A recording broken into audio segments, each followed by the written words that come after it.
money back. They always say, like, you can cancel this till 11 p.m. But it's like, like, come on. Well, like, so with like credit cards and doing those kinds of transactions or going through like a business and stuff like that, right? Like, at least you have a way to verify it, and they're at least willing to sort of back you up. Exactly. So that's the worst thing. I have no idea what's going on. We're live. Yeah, I think so. Okay. All right. Well, hey guys, welcome back to another episode of Panther Airsoft Folding Table Talk, episode 14. I'm Mac. This is Tack. Poy's over there. Say something, Poy. What up, boy? And we've got our special guests today, guys. Two special guests. We've got Malcolm and we've got Julian, both from Team Rice. Julian, also known as Optix for the guys out on the field, and Malcolm, Wraith on the field as well. Okay. All right. Yeah, pleasure having you guys. Cool. Thank you. Thank you. Yeah. So, like, how is it being out here doing an interview right now? Not really an interview, more of a a pod. It's outdoor, so. I mean, I never really expected to be on something like this, but it's definitely a new experience and one that I hope to enjoy and come back for. Yeah. Have you been listening to our podcasts recently? I've been trying to keep up with them because definitely, like, especially with last week's content with Merlin, there was very excellent talking points and very insightful talking points, and it was just great to hear the stories that you guys had from the MILSIM West and stuff, because at the end of the day, you go to those events to have those kinds of stories, right? Yeah. Oh yeah, a lot of fun times. And you don't hear a lot of it when you're done the experience. You know how you go home after a MILSIM experience and you're like, you go down, sit down on your regular job and be like, man, there's no one I could talk to. No one understands. No one understands. I went through for the last 48 hours. I'm back at my day job. Like, I know. You're sitting there going, the hardest thing is like trying to decompress within that short time frame. Like some people having to go to work the next day, kind of thing. The drive home. The drive home. You guys seen? I don't know if you've seen it, Julian, our last podcast. How did it feel to like rekindle some of that memory that we had on our previous like Sims before? Yeah, old school BC. Merlin being the man, the legend himself. Oh my God, like he can tell you all the stories that he's been through, right? I can tell you a bunch of stories. Yeah, but him being the hierarchy of the high command, usually, like you don't get to hear a lot of that stuff, in the low tiers, right? Right. It was just like great to hear, because it's one of those things where the more you talk about it, you just think like, oh, now I want to go to the next Op or the next MILSIM, and it just kind of inspires you and brings you that you want to keep doing airsoft, because unfortunately airsoft as a sport, like a lot of people get into it, but you see a rotating door, so to speak, because there's no whether team or group or inspiration for a lot of players to continue, and that's why it's great to see, at least at Panther, the growth of clubs and whatnot. Because that's what I think at the end of the day is going to keep most players in it for the longest amount of time, is you make those friendships, you make those stories, you make those memories, and it just kind of makes you come back for more. Okay. And what about you, Julian? The camaraderie. Yeah. The camaraderie is the most important Exactly. part. You get to be among people, play among like-minded people, and play it together. And accomplish the task together. Yes. Is a big thing in terms of bringing it together. So, for you, Julian, do you find that is airsoft more of, like, are you more in the MILSIM side of things, or are you more in like the regular drop-ins? Are you more in the competitive shooting? Because I think you've basically banged out all of them. Done all. Yeah. Where do you land in this world that we live in? Airsoft, that is. Yeah. Right. I honestly put me all three. Still for me today, because I played all kind of stuff. Try all different kinds of things all together. It's still all three for me, because the big thing like come back is just camaraderie. It's about coming to play with your friends and developing new friendships and playing together. Because like Malcolm said, people come in, people go out. On average, a person that plays an activity is usually about 2 years. If you don't develop any relationship, then more likely you leave. So I try to make as much friendships with all the people that I meet when I come and play among like-minded players, and then try to introduce different types. So like you said, between MILSIMs, drop-ins, and competition, there is a good round for all of it to apply yourself to. So me personally, if I were to pick, I'm probably both between MILSIM and competition, because I do both. One is speed shooting, because it's just one of those things you work on for skill set, and MILSIM because of the immersion. But both of them, you get the camaraderie, which is the most important part. Okay. God, that was a beautiful answer. Yeah. No, that's for a man of few words. That was great. That was great. Appreciate that. Well, don't worry, we're gonna be pumping out more words out of him. Yeah, well, okay. I guess we should get down to the facts here. Start grilling. We should still keep grilling them. They are our guests for today. We'll start with Julian. So we'll start off with all the questions here. We'll start with Julian. Come on, hit him with the question. Okay, well, so Julian, obviously you've been in the community for a long time. You're a big name here. A lot of the guys that do know you know what you've done through the history and everything. So just give us a number if you can here. How long you've been involved in this community? Like, did you have a paintball background? No, and then, I didn't have pure a paintball. airsoft. Pure airsoft. Okay, so break it down for us. I've been in it probably about 20 years. Whoa. That's roughly the timeline. Right. And I first came in because we had the previous older clubs called 04 Airsoft and BCAC. And when was that? 2000. Wow. Okay. All right. Yeah, that's a long time ago, boys. Yeah, you're hitting the diapers for me. So sorry. 04 Club was interesting too because I was only like 15, 16. And then within 3 to 6 months from being a new guy, I became one of the youngest administrators. Because I really dive in, there's a really passion and really enjoy the camaraderie and the people that come into the sport. So from then, we just start playing the games, you do the trainings, you do the groups and kind of stuff, and then expand it into MILSIM. And that was a big thing because back then, guns would cost as much, like a Tokyo Marui would be like $1,000, right? So it was very limited, but there was a big focus for MILSIM because one of the things you have to do playing back then is that you can't shoot a guy at 200 feet. You're going to shoot a guy at 100 feet, and the highest weight BB you can get is 0.25. So you are training yourself to go show. Oh, on top of that, you only have low cap magazines, which is 70 rounds only. Anyone that had the high cap was like a god. It's what comes with the guns nowadays. Standard with every gun in the last 20 years, like totally. So as far as like as much as what has changed in the last 20 years, what have you seen like change from like being out there at like early 2000s all the way up to now? What is the biggest change you've seen? Biggest change.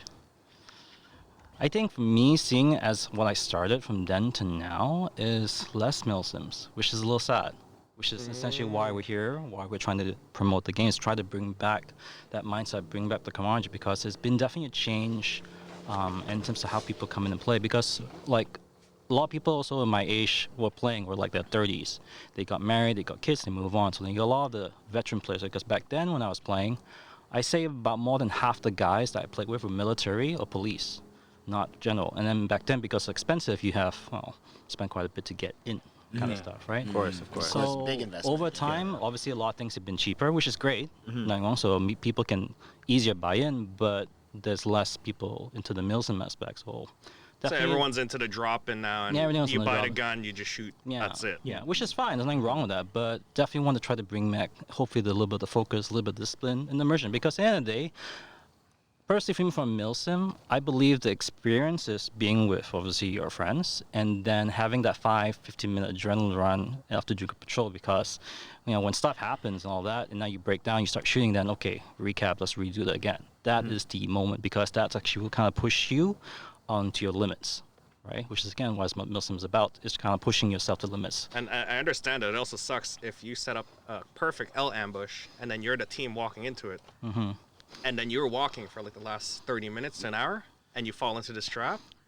Like, it sucks for them, because you're like, we spent like an hour patrolling, we found them, and we all died. Great execution, terrible walk back. On the flip side, though, sometimes in those kind of situations, you have that last one guy. The last guy you think will save the squad, he saves the entire squad. He drops smokes, he starts peeling guys, he starts shoving and pulling the back.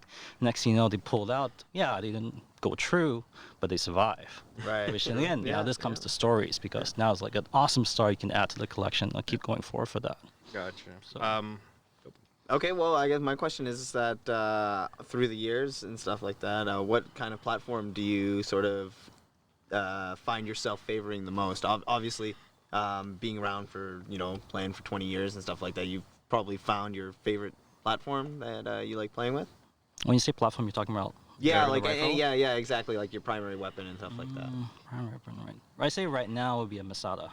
Okay, all right. Because I own like 5. Okay. Every time I see you always got a Masada somewhere. Yeah, well, I was just gonna ask, do you suffer the same problem as the rest of us? Well, that question is next. Is how many guns do you own? Ooh, back then or now? That's a big difference. Was it Here, let me rephrase. Before marriage or after marriage? That's also true too. Yeah. Oh God, Parking don't shot's worry. good That as well. question's coming up too. But here, let me rephrase that one then. Okay, we'll get it back to how many guns have you owned? Have you owned? So if you In had 20 to put it years? all Okay. together, what's your number at? 200. Easily. Whoa. That have Okay. gone through your 200. hands. Yeah. Yeah, that have Right, gone through your right. hands. Because my first 3 years, I bought roughly 60 TMs. So that's about $1,000 a pop. Okay. If you think about Yeah, average. yeah. Holy crap. Okay. I was a gun whore. Hey, he's honest. He's Yeah. honest. I was all about guns because just like every variant. Yeah, exactly. Yeah, You need exactly. them. And You need 'em. You were young. You were young. Yeah, well, and if I'm not mistaken, back then they didn't have the trademark problems as much as they did. No, they no. do now, They and do so it now, was a yeah. lot easier to get some of that stuff. So, understandably, it would also itch my back there too. Yeah, get it while you can. Yeah. Exactly. So what I've done with my collection is I've got rid of most of my models and just kind of multiplied the same model. So I come back, Masadas, I got 5. M249s, I've got 4. Yeah. And then, And then you keep have like expanding. what, 3 PDW? Oh. Not PDWs. You I have 3 MTWs. MTWs. Yeah. So What about for you, Malcolm? How So- much have you gone through? I'm lucky in regards to I consider myself still the greenhorn of the team. I've played for about 3 years, but because you have guys like Julian on the team or guys like Jonathan, also known as Juicy that we call him, on the team, who's kind of the opposite of Julian in the sense that instead of a gun whore, he's a gear whore. Yes. Yeah. He Yes, has 100%. so many outfits. Yeah. I can 100%. pick their brain. And like when I first got my gun, like my first gun was like a G&G, and still a great gun to this day. But then I was looking, what should my second gun be? And then I was able to pick Julian's brain. He's like, so, what do you think of this? Because he knows about the internals and all of that. And just being able to, as the young guy, draw on that wealth, I've been able to keep my armory, so to speak, a lot more minimalistic. So I just have like my 416, which I love to this day. I have 2 or 3 of them. That's the gun that I will always go back to. Basically, the Masada has been inducted within Team Rice as the team gun, so pretty much almost everyone has at least one Masada. At least one. So okay. Team Rice has a standardization gear, and it's the Masada. Okay, all right, all right. Gotcha. that'd be true. So if you That'd see be a true. group of guys with Masadas, Team Rice. Probably Team Rice, What country are exactly. they from? I don't know, Asia. And then yeah, gear-wise, once again, it's like one of those things where it can be such a huge money sink because you try something, might work out, might not, and then you try something new and you say, oh, it works a lot better. And so with Juicy being there, giving me the pros and cons, I've been able to at least minimize my purchases and kind of streamline what I want my kit to do. God, I'm sure your okay. wallet appreciates. Yeah. So for our viewers out there, Malcolm's one of the few guys that have been saved by the listening to advice. Yes, definitely. Yeah, I didn't make the same mistakes that the rest of us did. Right, but that's, like I said, it was just the opportunity, once again, that you work within a team, you get inducted into a team, and you just ask those kinds of questions. Even if you're not in a team and you, let's say, come out to Panther for the first time and you walk up to one of the guys that has like a really cool kit and you say, hey, well, what is that? Like, why do you have, just ask your questions, because at the end of the day, what I feel at least that I can say with Panther and most of the teams that are organized is we're always willing to give out that information because we want to encourage the newer generation to play with us, to play more, and to stick around as long as possible. So you'll see a lot of us be more than willing to share information with any new player. Yeah, basically, you give an airsofter a chance to talk about his kit, he's going to talk you to the end of Exactly, the game. yeah. Now, Exactly. to segue to that, my question for Julian is, give us like a short history of Airsoft Gear Group or Airsoft Gear. I believe it was a store before. Yeah. So ASG, Airsoft And then Gears- what is it you're trying to accomplish with it now? Go. Okay. So we had a store back in 2010 to 2015. So we had a short run. We basically just decided to move on with a couple of opportunities. So that's why the store kind of closed down. But we kind of stayed and maintained the group, so ASG Group. Right now, as it stands, we're trying to push forward with ASG Group. Again, is to try to bring back the MILSIM events is one of the things. And try to bring back organized game and scenario kind of structured games. And then on the other part as well, trying to push into competitions. So going forward, because again, dropping games is great. There's nothing wrong with it. But we know that within the player base, there's also a need for some other variations of the game. So we want to try our best, myself with Malcolm and all the other guys and team members, want to try to push forward and make different variations of the game. So because everyone has a different front and a different style, right? So we want to try to get that and offer that to the guys. And then same thing again, push forward, build up the groups, build up the teams, build up camaraderie. So. And where can we find you other than forums? Because I think, Yeah. as we mentioned for our previous podcast, I think your wife probably mentioned that to you. Yeah, His yeah, his so- forums are dead. Yeah. Let's be Old school. honest here. Yeah. I thought you said forms for a second. Forums. I'm sorry. I know what you meant. Still fill up my waiver. Still somewhat works in my opinion. However, I agree, times have changed. Which Yeah. is, again, over the last 20 years. Yeah, gotcha. Well, they are primarily on Facebook, so for anyone listening that's wondering about these games and everything that we're talking about, the night games, the Op Shanty was the last one that Any we just, future MILSIMs and stuff future like that. MILSIMs or scenario-based games and everything like that, right? The mini sims, I guess we could call it, Yeah, or they're something. updated and everything on their Facebook, and if not on Facebook, also on their Instagram page. Yeah, and your website as well, We're right? going to be pushing because right now we're still trying to work our website. Okay. We are Okay. currently actually going through a different name change. Okay. Called Airsoft Strike Group. So still maintaining ASG, but we find that the new name might be better for us to grow and something for people to be more. Yeah, you gotta watch out because I think ASG is also the U.S. based Well, action yeah, sports game. exactly. action yeah, sports game. exactly. Yeah, Poland, is it not? Am I Poland? incorrect? I'm not too sure. I thought it was a European Is it? branding, but it's international. So Don't worry, somebody will tell us in Someone the will tell us comments. Yeah, eventually. Comment below, guys. yeah, Comment someone below. out there will So- correct us. Where is ASG from? But yeah, so we're gonna base it. Right now, it's just pushing. So like you're doing a Facebook name and stuff. change then? Yeah, Okay. and then we'll Alright. push it up and make But an announcement out. right now, as of right now, we can find you on the Facebook group, Yep. Airsoft It's Gear. Airsoft Gear, Yep. and then. And Facebook as group. as your social media manager online, I do as much as I can to share all the games that are coming up as fast as I could receive them. Yeah. Because I want you guys to succeed because you guys are using the field as well. Yeah. To get things rolling. And yeah, it's just I've had complaints about people not being able to see it. So if there's any other way, like audience members or any viewers or listeners, just let us know. Is what's the best way to reach? Because you're on Instagram, you're on Facebook. That's 90% right there. Everyone's gonna get it right away. Turn on post notifications. There you go. Hit that bell button. for us as well. Like and subscribe. You guys have any more Yeah, rolling questions there? let's gear it over to Malcolm here and stuff. So some of the same stuff I asked you, and you might have touched on it already. But Right, okay, right. so let's just get off. How long have you been playing? And what is? So you've told us a little bit about your armory. Is that everything that you've got there? You were honest with that? So it's, with these guys being the way they are, especially within the team, they're always like, "Oh, Malcolm, get this gun too," and I'm like, "Oh, do I really need it?" So like I said, I have three 416s. Yeah. The third one was just a spur of the moment thing, right? It actually ended up being kind of a spur of the moment thing.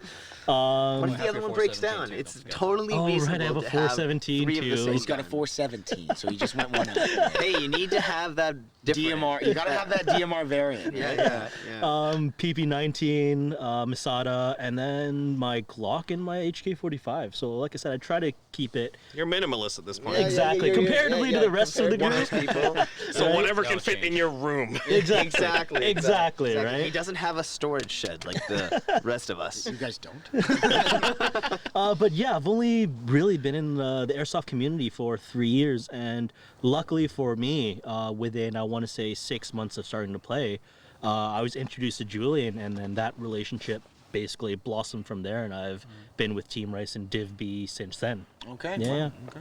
And again, seriously, guys, appreciate you guys coming out and just giving us these tidbits of knowledge. No 'cause worries. Some Thank of you these for inviting things, us. some of these things, the people out there in the community and everything like that might be too scared. They might see you guys, know who Right. you are. It's like, well, that guy's part of the community for a long time, and they're way too scared to ask you guys. So Yeah. it's really, really great for having you guys be able to share these stories. No, like I said, and thank you for having Julian us. himself being legendary, with Optix, Merlin. man. You're Merlin there, you know that, right? Oh man, Yeah, you're when just quiet. Merlin's quiet too. Merlin's not quiet. No, I don't. No, when he- when- I was like, have you played a game with him? He leads the way, and I will follow right behind him. Oh, great guy. Let's get right on to it, I guess. Yeah. Let's, Do you have anything do you have else, any questions Jack, there? for- Jack? No, that's it for me for questions. I guess any updates from our last podcast there, guys? Squads. Yes. I think it worked out pretty well this weekend because I had a few people listening in on that sim that I was in, Op Shanty, and I think they listened in pretty well into what people do. And then I actually gave some reading materials to some people there to read up while we were, Perfect. That is a really, really nice guide. Yeah. And for people that yeah. take 5 minutes and read that, you're probably going to learn something. Exactly. Yeah. Hopefully that'll improve their,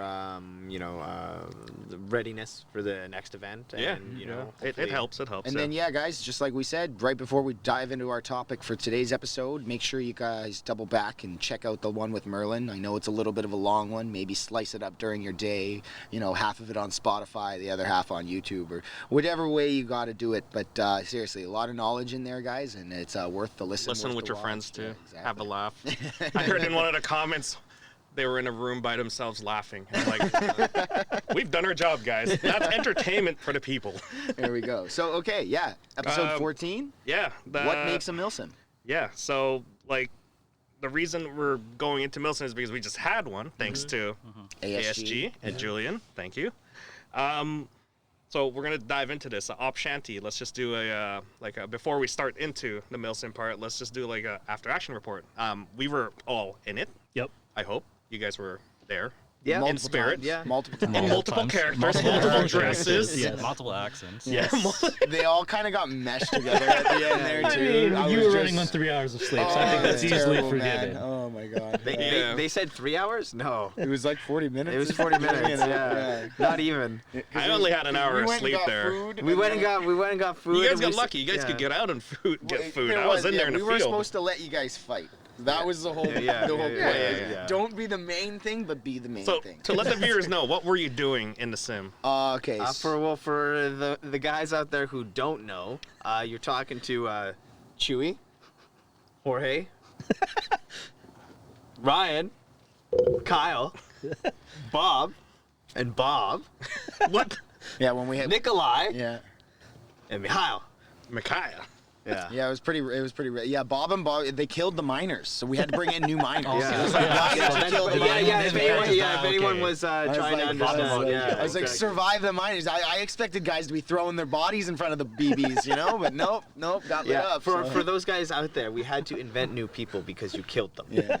And then, well, like I said, With the same face. Well, I'm trying to tell you guys. No, we changed it up. We changed it up. We managed to change it up. The storyline got affected by the Yeah. way you treated us, so I'm just saying, it was really fun. I protected you We'll guys. save that for Whoa. later. We'll break that down for later for the guys there. Yeah, but basically So our roles was we were role-playing special characters to keep the storyline of the game per se going and stuff like that. So yeah, we were. It kept it interesting Yeah. because We were the the squad special that effects. the squad that I was in was like, are these guys for real? I'm like, they're acting. yeah, like zero budget, Zero budget, guys. special effects. But what I will say is you guys did a fantastic and amazing job.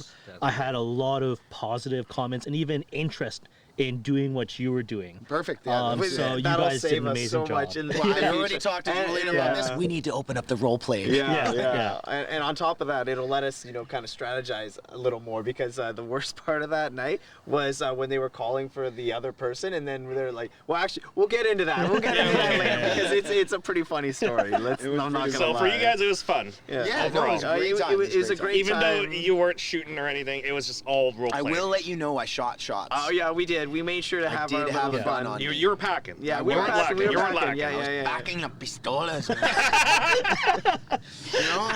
Don't bang with me.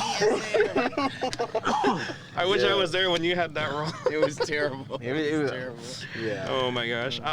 For you, Malcolm, you were command. You were supposed to be XO. Yeah, I was supposed to be the XO. But you became the CO. Yeah. And then what happened there? Like throughout the day, what happened there? So I think it just really ended up starting with the mission brief at the beginning. It's Colby's admittedly his first time. He's coming back into Airsoft, Yep. but this is his first time in a command role. I'm not sure what his previous experience or, so to speak, resume was, but it looked like he was having a bit of trouble at the brief. So I just helped do the briefing, and then suddenly everyone just thought I was a CO, and I just ended honestly, up... when he was doing the briefing there, I didn't want to step over him because he was the CO at that point. I made him like the map and everything, explained to him, how things work and how, like if you pull up the sheet that I provided you guys, like what goes through my head and stuff, right? So the mission template is what I usually go through even Here, I'll pull it up here. But yeah, this is the mission template here basically, and situation, mission, execution. It's simplified as that. And I see him; he was sort of struggling to try to structure it, right? Because in my head, I've already gone through so many command roles and as well as squad leader roles that, for me, I already knew how to break. I didn't want to step over him because of the fact that he was in charge. So I wanted to let him go. Of course. And then I'm glad you stepped in because then it got a little bit more organized. Well, at the end of the day, it's part of going into your topic, the MILSIM experience is, I feel in my experience that people do a MILSIM to have a story, to have a reason to be there. So you kind of, although Julian's written up the story and has given us a list of objectives, you kind of have to be fluffy with it in the sense that you have to give people a reason of why we're here, what are we doing, and kind of bring that down the chain of command. Just like how you guys totally leaned into your roles, and once again, that brought the experience for almost everyone. I can't say anyone said anything negative about it, over and beyond, and got people immersed and kind of invested in the story and into the MILSIM itself. Yeah, but let's talk about you here. Oh yeah, sorry. Yeah, we were diving really deep into it. It's all good. No, I but appreciate as it. far as the event goes, how did it feel for you? How did it go for you? It seemed like we won. We did pretty well. I want you guys to know right now, okay, and anyone that was listening, any of the green guys that asked questions or something, it was very close. It was you really almost close. lost. Yeah. Okay, really people close. thought that you guys had it out right from the beginning. No. It was literally neck and neck. We made sure it was that way. Well, we tried our best to make it as balanced as possible. No, of course. Just because from at least from our perspective, thanks to Julian giving us a little bit of creative freedom there. I knew about the time limit and stuff like that, and I hate it when things end early because of unfortunate events and stuff like that. So we tried to push it for as long as possible to give that entire experience because that's what people are paying for, right? And Exactly. And when it comes down to it, yes, you got to sit around and wait sometimes, but that's part of the experience. Yeah, Yes. hurry up and wait. Exactly. Yeah. So how was it leading? So leading TAN, every time I'm put in a command position, my mindset then becomes, especially as a CO, is I guess my philosophy is I want every player under my command, every squad lead under my command, to have at the end of the day or the end of the weekend at least one good story to walk away with. And if I've done that, I believe I've done a good job, at least a half-decent job. And so me being the CEO and at least having the experience of you as a squad lead, Poi, as Daniil, with the Russians, being an experience with Kai, it definitely makes that more easy on my end. And that is kind of part of the MILSIM and part of the importance of being a good squad lead and commander. Is there are things that you're going to sacrifice so that you make sure the people under your command, whether that goes to the lowest rifleman, to a squad lead, to whatever that position may be, are able to have those experiences. And so overall, because of the experience that I had under my command with the squad leads, I feel overall, and I hope you agree because you were one of the squad leads against Poi, it was a very good experience and a very easy time for me to lead as well. So you had a lot of fun then. I had a lot of fun, even definitely. though you're at the back end most of the time. Like I said, I walked away with my one story where they started assaulting, you were calling it out, they were assaulting the west side of the two-story. Yep. And because they were completely focused on you and because I was pulling perimeter duty with a couple of guys, I pushed 3 other guys and we wiped 12 of them from the side. And once again, that's the one good story that I can have, at least in terms of that interaction of shooting people. I went into this event knowing that I'd probably very rarely pick up my gun. And that's the sacrifice you're willing to make as command. Yeah, Exactly. running those certain roles, exactly. Exactly. You're sitting back a lot more. You're not the guy on point anymore. Exactly. You had that chance, Yes. so now it's your turn. You're to kinda... what you're doing now is as a CO and then a squad leader and fire team, you're delegating and trusting people below you to do the job. Correct. And I prefer it that way, and I appreciate you sending out the commands as they were, and then for me boiling it down to my crew, who I then have to micromanage. Yes. Squad level. You didn't have to from up here micromanage the guys down here. Right, and you get a lot of disconnect, and basically, once again, I know that you know what you're doing. So there's that, once again, the trust between the CO and the squad leads, just saying, I need this done within this time frame. How you do that, I know you'll get it done, but I leave that once again to your decision, right? Yeah. But as long as, once again, you have something to do, and we all rotated, everyone had bridge duty, not the most fantastic duty, but that's part of the MILSIM experience is, everyone's going to get rotated into something that's boring. A lot of people don't pace themselves, so R&R. Yep. And then, you get your firefights and you get your stories from that, right? Yeah, I would have to comment that you did a fantastic job rotating people out and, giving their R&R their rest period and then putting them out there again. You did a fantastic job to making sure that someone's defending the bridge, someone's resting, someone's going out on patrols. Yes. And then you kind of just slowly rotate it through. So that's, like, as a commander, as someone who's commanding, I expect to, manage my squad. My guys of 10 people here, and here, right? You're not just going to send them out all at once. Yes. I think that's what Green did because that's what I felt like they did. Sometimes it felt like that too, they didn't get any rest at the end of the day. That's for sure. Well, that's what I felt anyway because they're not rotated in properly. There was a lot of unnecessary movement. Yeah. I felt. That's what I saw. Is just a. Yeah. And then once again, I think that also comes down to squad management is yourself that you don't need 10 guys to watch a choke point bridge. You can get away with, 3 to 5 guys. And so you just send the rest of them to get some R&R, some food, some whatever that may be. Yeah. And then once again, as long as you're defending that bridge, you can only have the 3 guys. And then once again, if there's a big attack, you call your guys in for a QRF or you call command in for a QRF. And then that's dealt with at the end of the day, right? Yeah. How did you feel your 3 squads did? Like, I was more than happy and even pleased. Once again, thank you, Poi, for looking after, because we actually, in this event, had 4 younger kids, 13-year-olds, the half pints, for taking them under your wing and showing them the ropes. And, I felt that, once again, I didn't have to micromanage, so it made my duty of being a CO a lot easier and a lot less stressful. Right, so I felt that the squad leads were more than adequate, if not better, and it was an all-around good time at Tanside. Yeah, no, for my after-action report, it was like hella fun.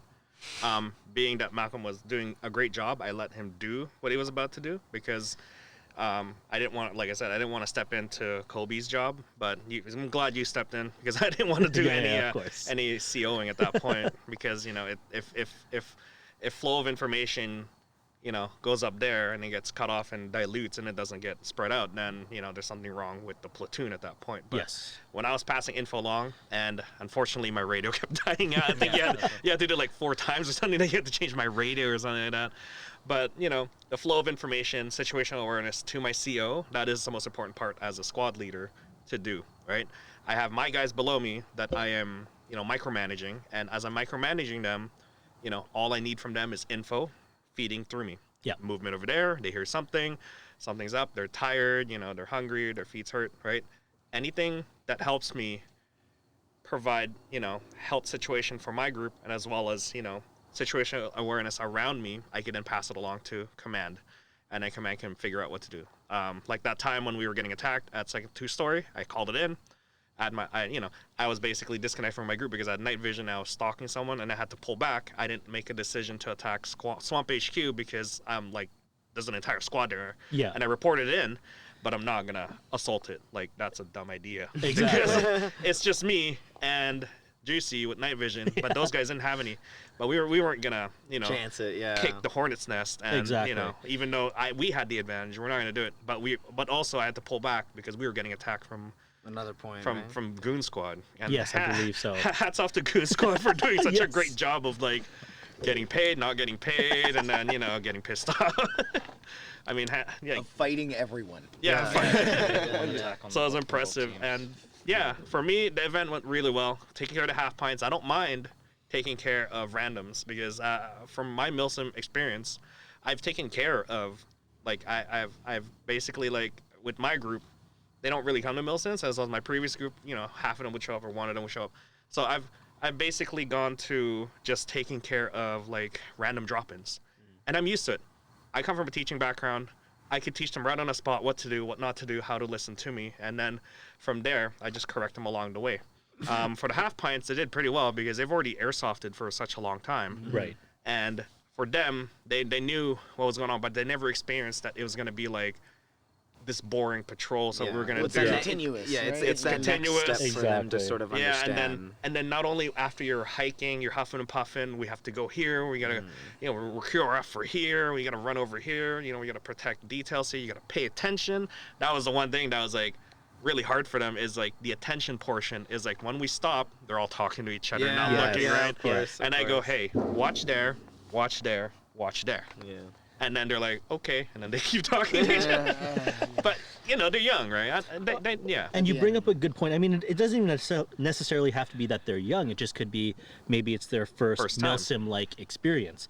And that's a very different mindset you have to switch from a drop-in day, from a competitive day, to that MILSIM day. Because a lot of people, once again, coming from the drop-in background, are used to, okay, we're going to fight for an hour and we're just going to keep butting heads. Whereas with the MILSIM experience, sometimes you're going to have, 23 hours of inaction, one great firefight, and then that might be the weekend for you, right? Because once again, it's a military simulation. If, in the real world, you had a 72-hour fight, something's definitely going wrong at that point, right? We need to look at command pretty at long- that point. That's pretty long fight. That's a lot of ammo. The supply chains are strong. Yeah. On both sides. On both sides, Well, yeah, right? when you look at it in the grand scheme of things, airsoft is more like, because I know that a lot of the military guys do their sort of exercises and stuff like that. So technically, a MILSIM in our version of it is just a. It's the flashpoints. Yeah, it's a dumbed down version of what they do because you subtract the boring stuff, which is basically patrols on a regular game day, right? And it's basically just like, he's there, I'm here. It's a flashpoint. That's your engagement. Well, exactly. Correct. You're not In dropping a guys, MILSIM, making them you draw put maps that up and stuff. flashpoint 15 minutes in like a 15-hour span, and that's your flashpoint. Yeah, exactly. You're condensing the experience and stuff like that. Because I know some of my military friends are out for like a week-long action. I've heard of some MILSIM events do, stuff like that. I think like American MILSIM did like a 72-hour event or something like that, or MILSIM West did one time. I remember that, and But, I don't think anybody made it to the end. Well, yeah, exactly. From what I understand, it didn't. Yeah, there were very few survivors. Very. I mean, I less than guess a like stamina. some people even say, MILSIM is kind of like hiking simulator. Yes. Yes. Yeah. Walking simulators. Yeah. Definitely Walking part of simulator. that. Yeah. Right? So yeah, the half pints, like their mindset was like it felt like a regular Sunday game. It wasn't. And then after like our first engagement, they're running out of ammo, they're running out of steam. Then they start to feel it, and I'm like, "You guys good?" I kept asking them, right, just to make sure that everything's good, right? Kept asking, "Are you good? You good on ammo? You guys good for a walk?" No, they were like ready, right? And then they start to get that, like the stuff that I've been telling them when I halt, look every direction, when we're patrolling, make sure we're on a line. Get your arcs. Yeah, get your arcs in, make sure you're not over, you're not shooting over someone's shoulder and stuff like that.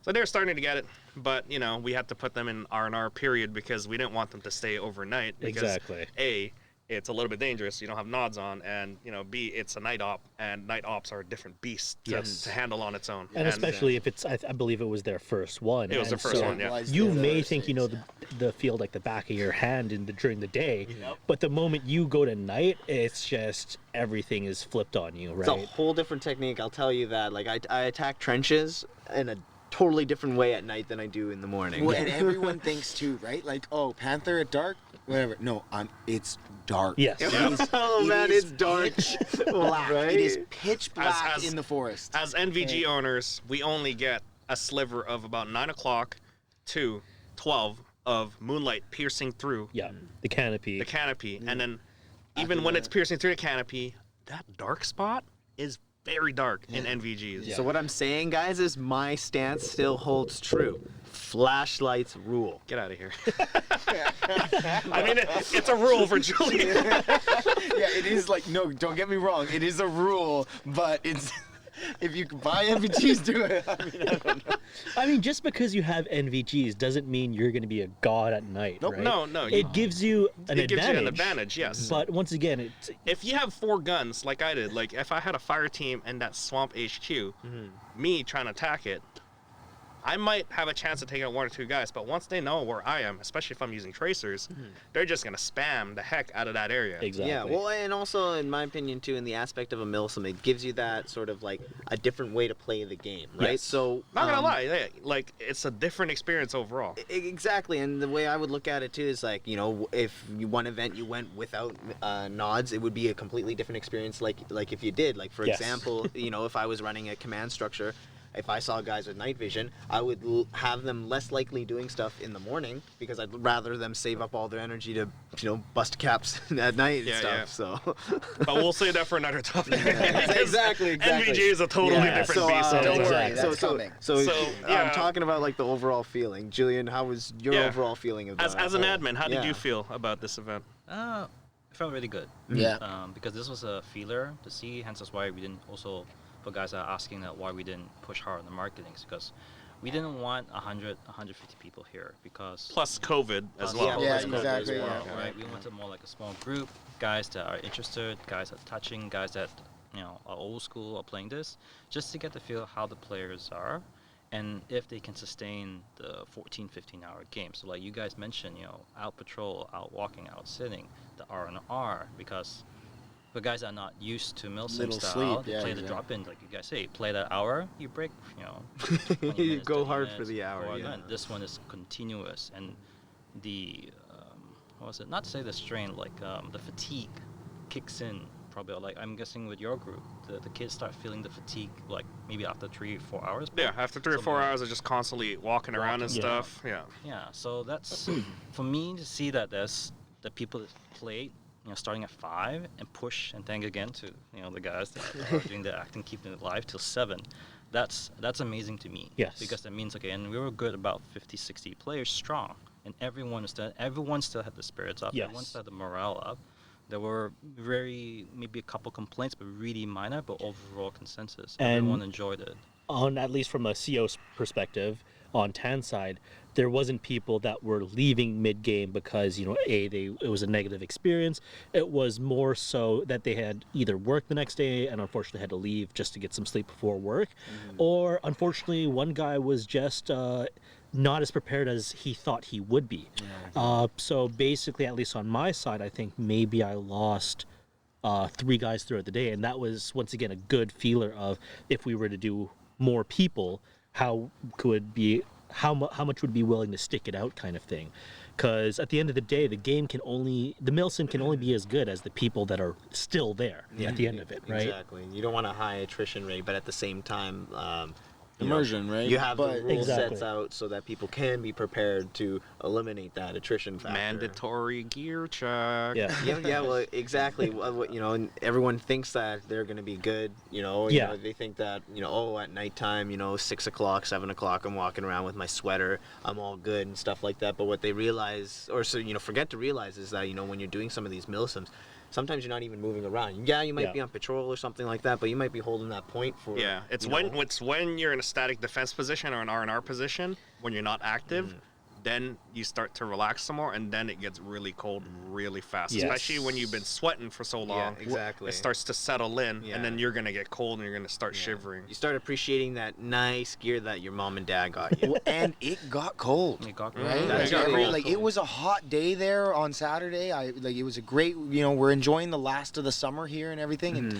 I know some guys just were like, it'll be fine, t-shirt weather. Exactly. We're at the end of August, guys. That's over. Goodbye. It's September now. Like, no. Well, going on point is a lot of people don't realize, like you've been in summer weather, cold weather, inside your house, and you think, oh yeah, it's cold, I'll wear a sweater, and that's more than enough.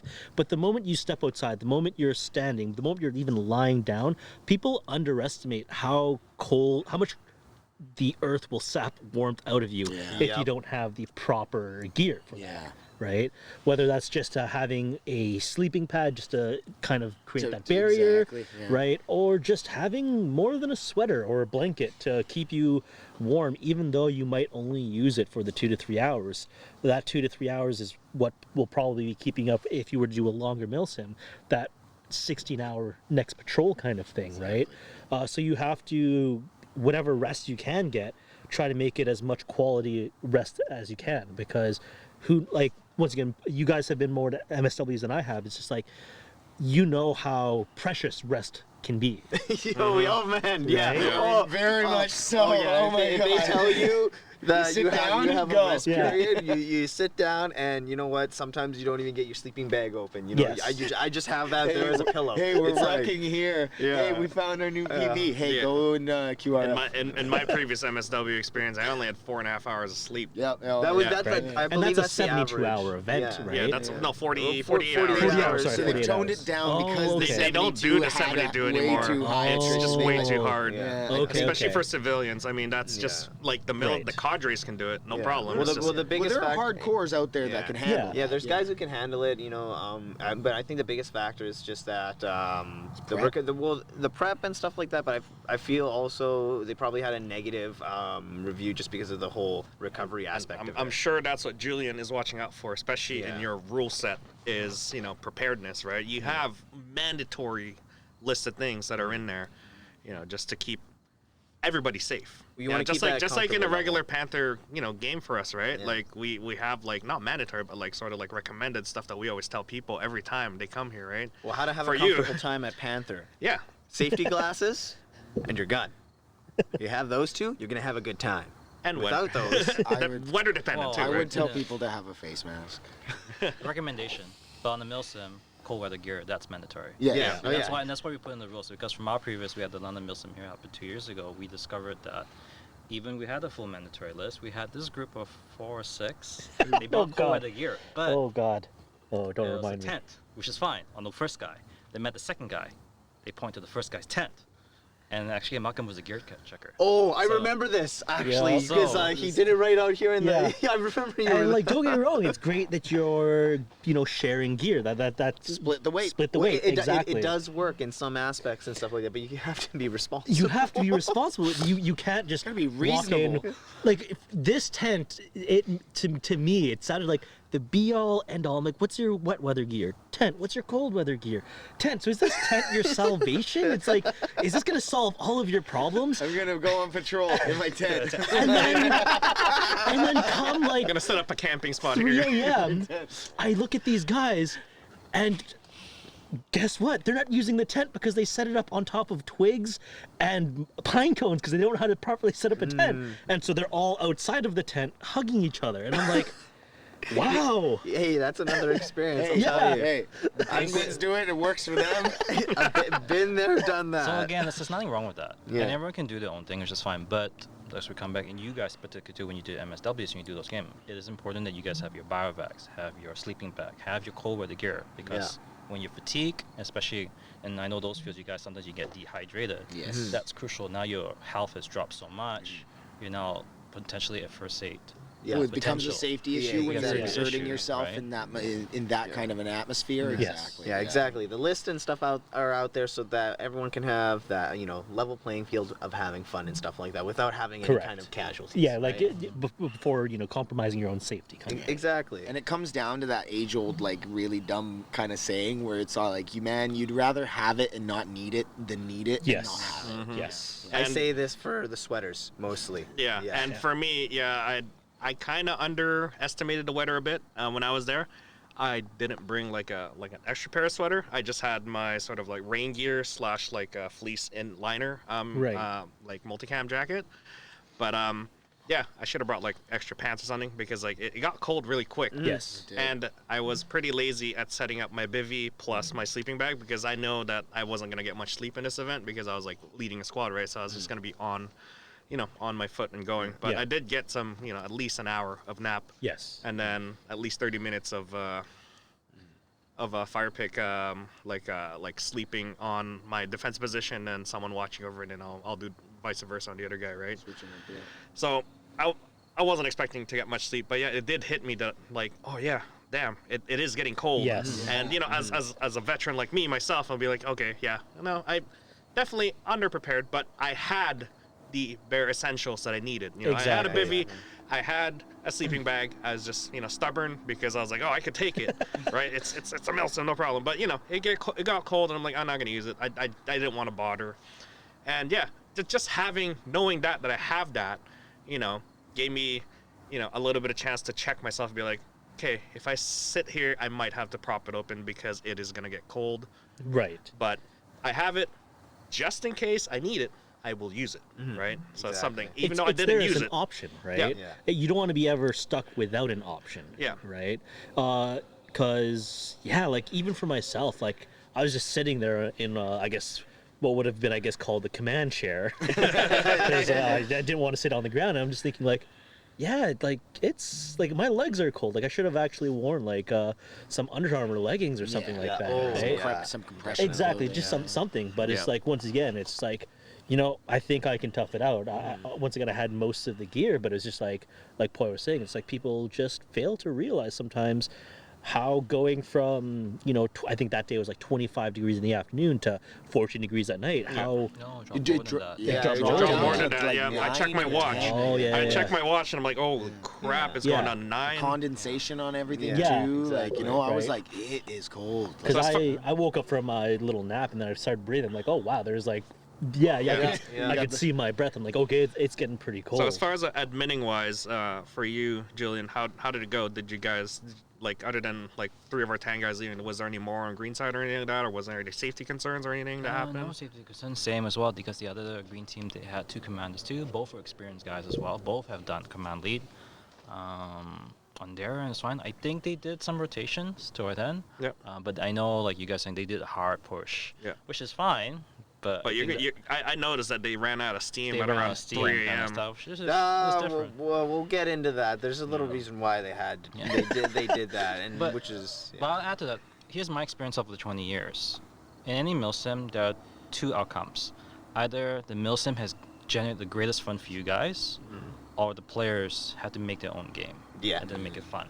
Yeah. So my goal, if I can design the game where it gives it the most fun and not players taking their own and create their own game, that's, to me, is the accomplishment already. Because I know that within the game parameters of the game, it's going to give them that kind of fun, that kind of immersion. Versus, if guys, and we've seen before, guys, so the game rules don't make sense, or the command is, unfortunately, sucks, and then they leave guys out hanging. Yeah. Guys get pissed off. We've Exactly. seen guys leave field. Yeah. You know what? And start changing the game dynamics. And sometimes you've seen before where guys now start changing, bending the rules, Yeah. Going creates AWOL, unfun. So then you got yeah. some players that have all because great, but then you have a bunch of guys that don't want any fun. So ideally, like I said, and if the game can create the fun for them, that's the goal. Yeah, exactly. You I want to think- try and avoid stuff like that because, like, when at the end of the day, people paid for an experience. Yeah. And, Yes. and in respects to what Julian's saying, like the way I look at it in that situation is like people are gonna be like, well, I'm gonna get my fun one way or another, right? And at that point, unfortunately, it does come at the expense of a lot of people when it reaches that point. So you want to try and Yes. avoid Yeah, that. it kind of does break the game in terms of like chain of command, your command and control structure. Then if squads start to do their own thing, then it's like chaos at that point. Exactly. Does it create fun for those guys? Yes. Yes. Does the rest of the group suffer for it? Maybe. You're not, yeah, exactly. You're not necessarily paying to come out to be told what to do, but like you're coming out to follow in some sort of, Military simulator. Exactly. Yeah. You're role playing certain, Roles, yeah. roles that you have, and like certain roles have, things that you need to focus on. Well, you you're know? adding to the experience, right? It's not just your experience. Well, Everyone's coming together as a group. Like Exactly. If you want to, everyone's saying, if you want to just have fun, come as a boot. Come as just a regular Rifleman. rifleman or Yes. whatever it is. That way, you get, your commander or your squad leader's gonna be like, cool, you grab your gun, go over there, and just lay down Yeah. fire. or Anything something you like see in that direction pointing this direction, Exactly. shoot. Yeah. We'll figure it out Exactly. If you later. don't know who it is, tell me. Exactly. And then I'll tell you to shoot. Exactly. So I'll take in charge of the rules of Exactly. engagement. Exactly. So at the core of it, if that's the experience you're looking for, then that's the kind of role that you're going to be filling, And if you want something more out of that, when it comes to responsibility and stuff, then those are the, other roles that are available and stuff Yes. like that. And at the same time, when you choose those roles, you also sacrifice a little bit of the play, but you're not sacrificing any of the fun. That's Correct. something that people need to realize is that your role play. You're there to have fun. That's what you're doing. So it's what you put into it at the end of the day. When there's levels to it, right? Because you're not starting out at command at your very I first hope not. Well, I really hope not, because I feel like those are the ones that fall apart. I've seen it happen. Sometimes some people are natural born leaders, and all the power to them. Sometimes they get kinks, here and there and stuff like that. But then you got some of those guys who think that they're leaders, who aren't leaders, and then they ruin it for everyone else and stuff like that. Exactly. So I just want to add a quick note, and this is a little bit tied to Merlin as well, actually. Because Merlin and I are old school players, as you want to call it. And we were playing that game, Red Dawn. I think you were there. Yep. I'm not sure if you guys were there. No, we weren't. This was before our Airsoft time. I've heard but the we've story. heard many stories. Again, this is why I want to try to bring together. If we all play together, let's say we all play 10 videos. I trust you, you trust me. So then you're going to lead a squad, I'll be the foot soldier. And then I'm going to be command, you're going to be so there was a portion, I'm not sure if we were on the same team, we might have been the same team, where my team, I'm not sure if Red you were or there too. blue? Wasn't there? I think we're red. You were right. We were red. We were We were red. Yeah, So I remember you. Team Rice had the 18, 20-hour shift straight. Everyone only had the 6-hour shift, so we push it hard. Oh, jeez. And then Merlin and Scott are the commanders of a team. Yep. They're getting burnt out and a little bored. So I told them, hey, let's trade off. I'll run the base defense. You guys go have fun. So when he was telling the story, that's essentially what it is. Because it's not always, like, if you're stuck command, you're not always stuck. You got your peers. Yeah, that can clear. exactly. If you want to break, let's switch. I'll hold I'll hold the base. I'll manage the other team's team. I'll do for the 3 hours. You go have fun, because everyone also wants to. Because I think the Merlins are not. I don't know. But at least No. you got to go have fun and go out and attack the base. Yep. And again, that create a whole range of That's stories. when Merlin did his assault. There you go. He had to go for everything, right? The Yeah. one where he So- made the guy. This is his legendary, The legendary. legendary brass balls move. Is what we He call stole it. the water. He stole the ammo. He stole a table. He stole the commander's armbands. He stole the notebook. So as a great commander, still has the he's notebook. a great frontline guy, because again, like, he and I go off. So I hold the command. I manage our defense. Go for it, Merlin. Go and tackle, because I know he's one of those guys that would just destroy Yeah, I everything. believe that was Friday night when Friday when night he did switching over that. to Saturday. Yeah. Yeah, and then we took responsibility for Saturday to Sunday night, and that's when we got hammered hard because those guys were bored and just wanted to play with their nods, and Well, we fought back without nods. Exactly, Yeah. and with that, and that worked out because people were following, the role structure and stuff like that, Yes. right? Because there is that, solid command structure there, right? If you don't have this person there, or if this person's out, then the next person can, assume command, all the way down to where, unfortunately, yes, a rifleman might be the last guy, for it. And We're going this way. So as far as like the event goes, let's hit them with feedbacks because we're hearing a lot of good things. Let's just hit it with starting with me, having gone through a lot of MILSIMs in Panther, and as well as MSW and all these other events. For me, I felt that the story was not lacking, but sort of missing at the very beginning. I understand that you, Malcolm, tried to do your best to explain the initial story. I'm going back to the situation there at the very beginning. It says, in a paragraph, explain what the situation is. That's in my head. If I have a little bit of backstory prior to this, or even at the very beginning, what's going on. I didn't even realize we were using money. We were even using actors or role players at this point, to get all of this info. It was coming off of you, and you did a very good job managing the squad, but just a little bit of backstory would help. No, of course. The overall of course. structure of And, how it is. To go on that, I actually had several comments of that, and so once again, that's a great Feedback. feedback. Exactly, it's great critique in the sense that now as a company, as a squad lead, I know, or as a CO, I know what more to prepare for next time, because once again, I was expecting to be the XO, so I kind of had the loose story elements. I was just expecting to have Colby just say, I need this done, and then I would do that. So it was kind of even just off the shoulder for me that I had to kind of explain as best as I could. And I think even on green side, there was a bit of feedback of the same thing, is just what is the story? Why are we here? What elements are in play? Kind of like rules of engagement, that's assets. That's why I printed out that that template there, because it explains how, what we're doing here, why we're doing this, what we're expecting, Yes. and what we're executing afterwards. And for the admin side of things, I feel that like when I was reading through, like I read through the rule set. Yes, I read through the rule set. Oh, I read everything. Everything. Everyone should read through the rule set. But in that rule set is about 2 paragraphs long of just a story.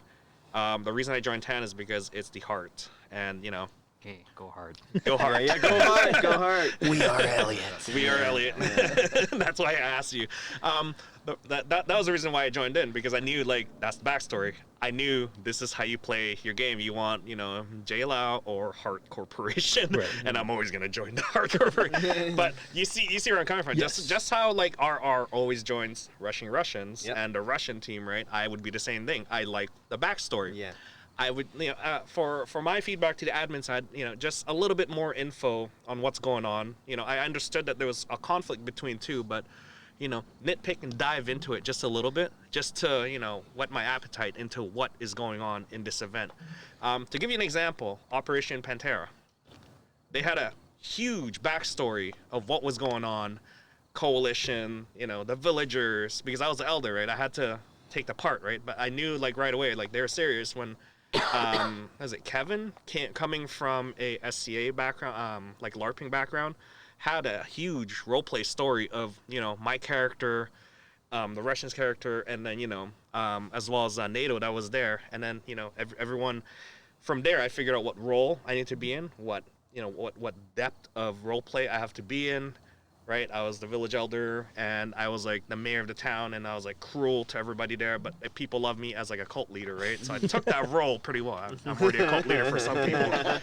But you can understand there where I'm coming from is a little bit of that backstory helps the people understand what the situation is, Right. and then as commanders for those teams, then they understand what is going on. That's why they were trying to assassinate me, because the backstory that they're hearing is I'm cruel to my people, but my people love me because of the fact that I am a cult leader to them. I give them everything they want. But on the other side, I'm like anyone that opposes me. I executed someone in there. I literally executed someone for just speaking out to me.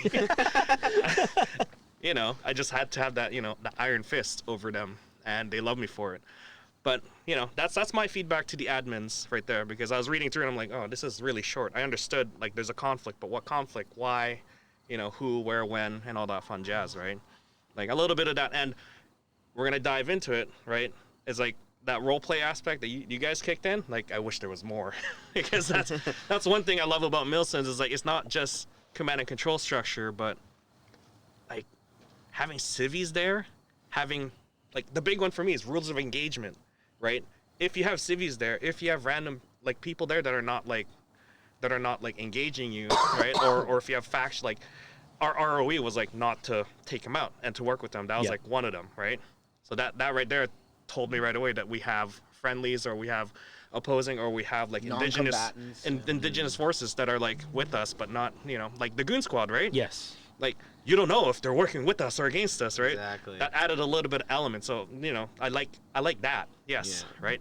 But with the Goon Squads, I don't know what they are. They're just a mercenary force. A little bit of backstory for them will help as well. So something like that. You just go in depth into one thing. That paragraph can turn into a really, really long paragraph of explaining what's going on. Right. And then from there, it's ooh, that's spicy. That I know what they're doing, right? Because what I was getting, the info that I was getting was just from the commander side. Be oh yeah, they want smokes. They want this and this and this. They're going to bribe them with this. I'm oh, I see. So I like that element, right? Okay. So that's my feedback right there. What about you guys? I guess from my perspective is that I kind of just wish that it's the same thing that you guys are saying, right?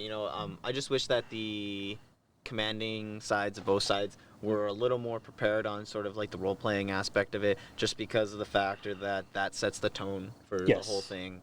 And as well as it sort of allows people to understand that this isn't just your everyday sort of MILSIM thing, because that sort of played in, or just not everyday sort of skirmish kind of event, right? Right. Because that sort of played against Green Team specifically, like Poi mentioned, you guys had a rules of engagement, so unfortunately, green team didn't.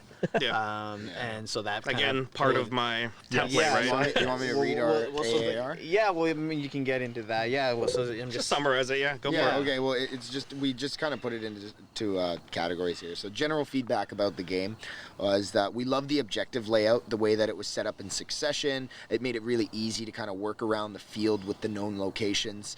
It was really nice that the positions didn't need to be held indefinitely. Like you don't need to own this one spot and not let them Except for Southbridge. Southbridge. Well, Yes. So that got to me. I did mention that in the spawns that I enjoyed that they were right next to each other because you needed to hold that bridge because they could come and attack you. Yep. But you also needed to go and play the objective, right? Yep. Play the game because it's not about going and I'm just gonna go and stack their spawn and now hey the game's over. Like what? Like this was 15 hours. We needed to keep going Exactly, here, right? yeah. So. Well, speaking to that specifically, Mac and I both felt that, at least from where we came from in the whole aspect of it, is that Tan was trying to play the game, while in our opinion, Green was trying to game it. Game the game. Yeah, exactly. Yeah, well, so we like the layout of bases towards objectives instead against each other. It really pushed players to play the objective instead of trying to hold all the ground, all in all. We felt the timing of the game was good, a little bit of dusk and twilight play, some play into the night, a little break, and then some really early morning dawn, and we capped it off there at the right in the early morning. So I thought the whole timing of the game was amazing, great. Objective layout, I liked it. And we're using the field to the best that we can because yes, we have a large space, but we don't have 3,300 acres like Milsim West, down at Stabs. Unfortunately, we have like the 3 choke points, which are that are known. Everybody, right? Exactly. So But you're playing into these. To be things, honest, right? it still worked out, Yes. right? Yeah. It's not like we held all 3 bridges. There's no way our team can Could. hold those 3 bridges, right? Exactly. I mean, we also could have at the same time, but then it comes down to resources. And honestly, no one wants to pay any amount of money just to watch a bridge for the next 15 hours. Exactly. So what that comes down to is, at least me and Owen, who was the green commander, had kind of an unspoken rule of let's make this game fluid, let's make this game fun. So it's like there was an opportunity where I could have held both north and south bridge, but it's like, well, how are we going to have fun if they can't come across to the other side? So it became, okay, what is important right now? At this moment, what's important is Minetown. So I pull back Poi Squad and say, define Minetown, miners are coming in, escort them, and, just in my head, just let people come across and then have those fun engagements, create that opportunity, create the flashpoint so that people can walk away with the memories. Yeah, exactly. So then, just moving into role playing, we really enjoyed what we did, and we tried our best to get into the characters. You and guys have did fun a with phenomenal job. Thank you. Most definitely, we'll need help with the next one. We'd love to have more people and stuff like that. Because I think 6 roles was a little too much. We were a little limited in our know? capacity. We obviously tried to do it as best as we could in the fashion that we did. For me, what told us that we were doing a really good job was when people asked us in the morning, like, who were the other role players. Oh, that's a good one. I was actually shocked when people were like, "Hey, so who was like where'd the scientists go?" And I'm like, Or my Right. favorite part when Green was convinced that Jose was another guy, and so that caused them to sort of game the game in the sense of to hold us capturing hostage us and for holding us 45 hostages. minutes. And yes, we had a radio, but that was an admin radio, so the guys sort of mistaken it like we had some sort of information. yeah, pointing So- his gun at me, answer the radio, and I'm like, I can't do that. Okay, Yeah. stop, ignore the radio. But yeah, so basically, multiple roles was super fun, but it can be so much better, obviously, with the more numbers and everything like that. It sucked at the beginning of the role play that a lot of people couldn't look past who we were, right? Right. Oh, it's Mac and Tack, right? Yeah. Why are they acting so silly, right?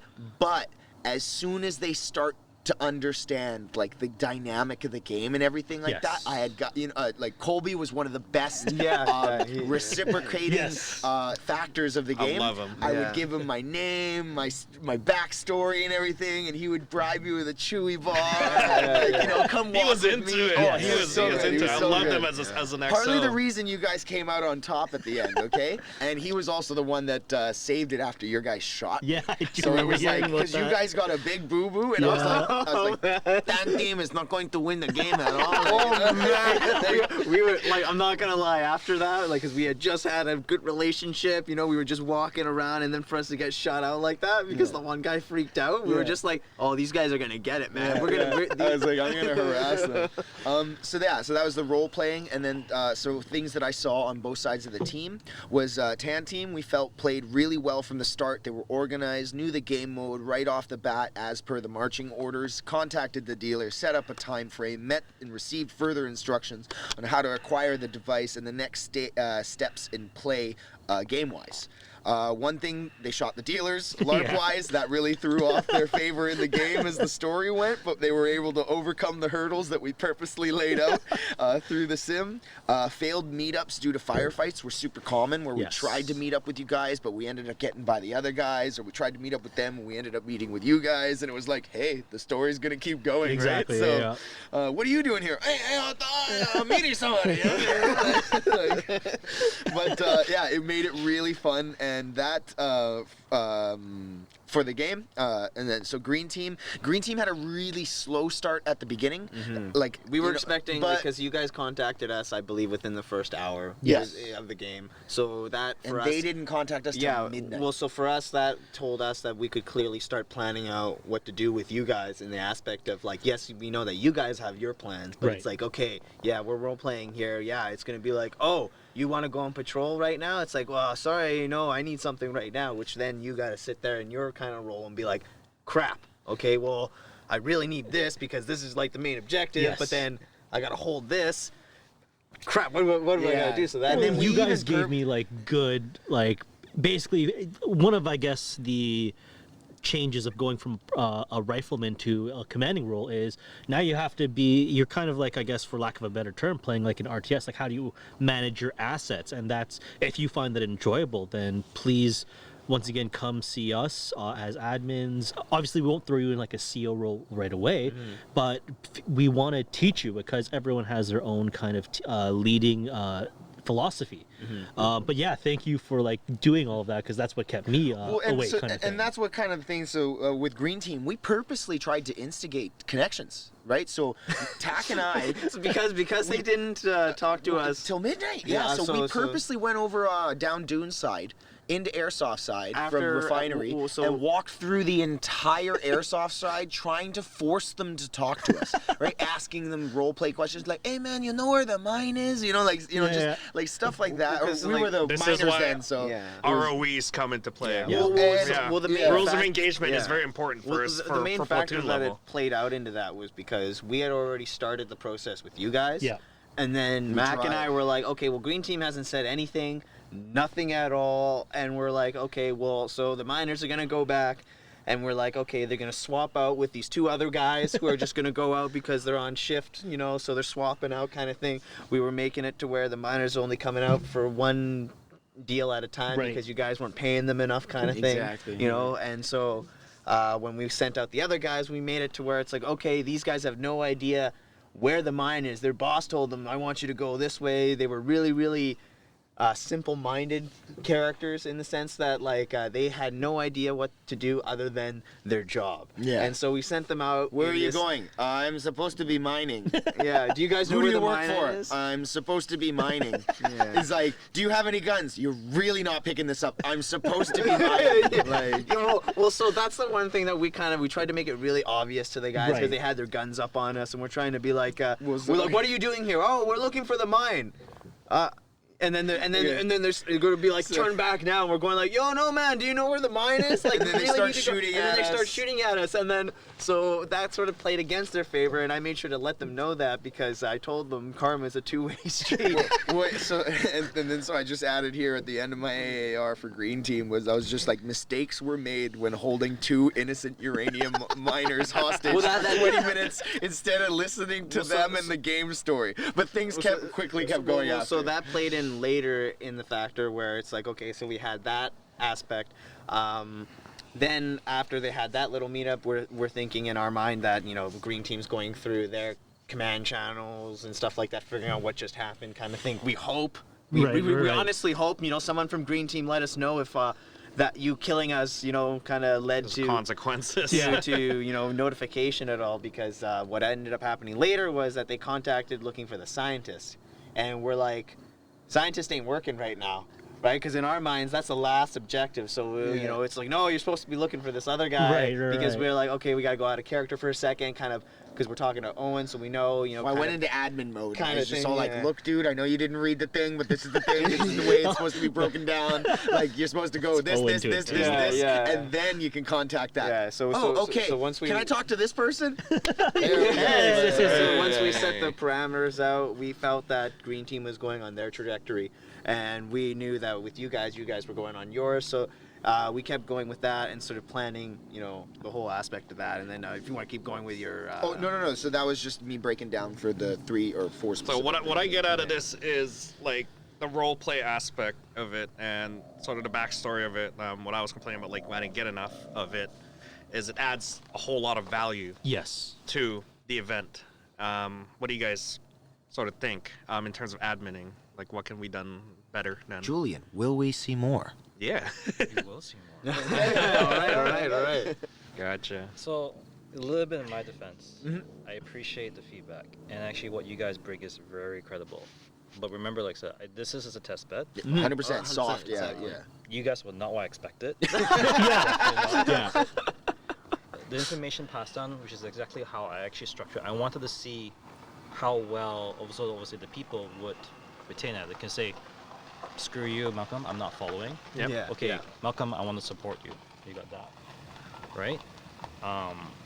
One of the things in MILSIMs I always try to guard is improv. I'm the old school style because before, when some symptom, I put too much information. Sorry, too much information. Now, let's just say I put all this information and you got this, 40 guys. Everyone knows the same, which is fine, but everyone's acting that role. That can change the dynamics of the sim.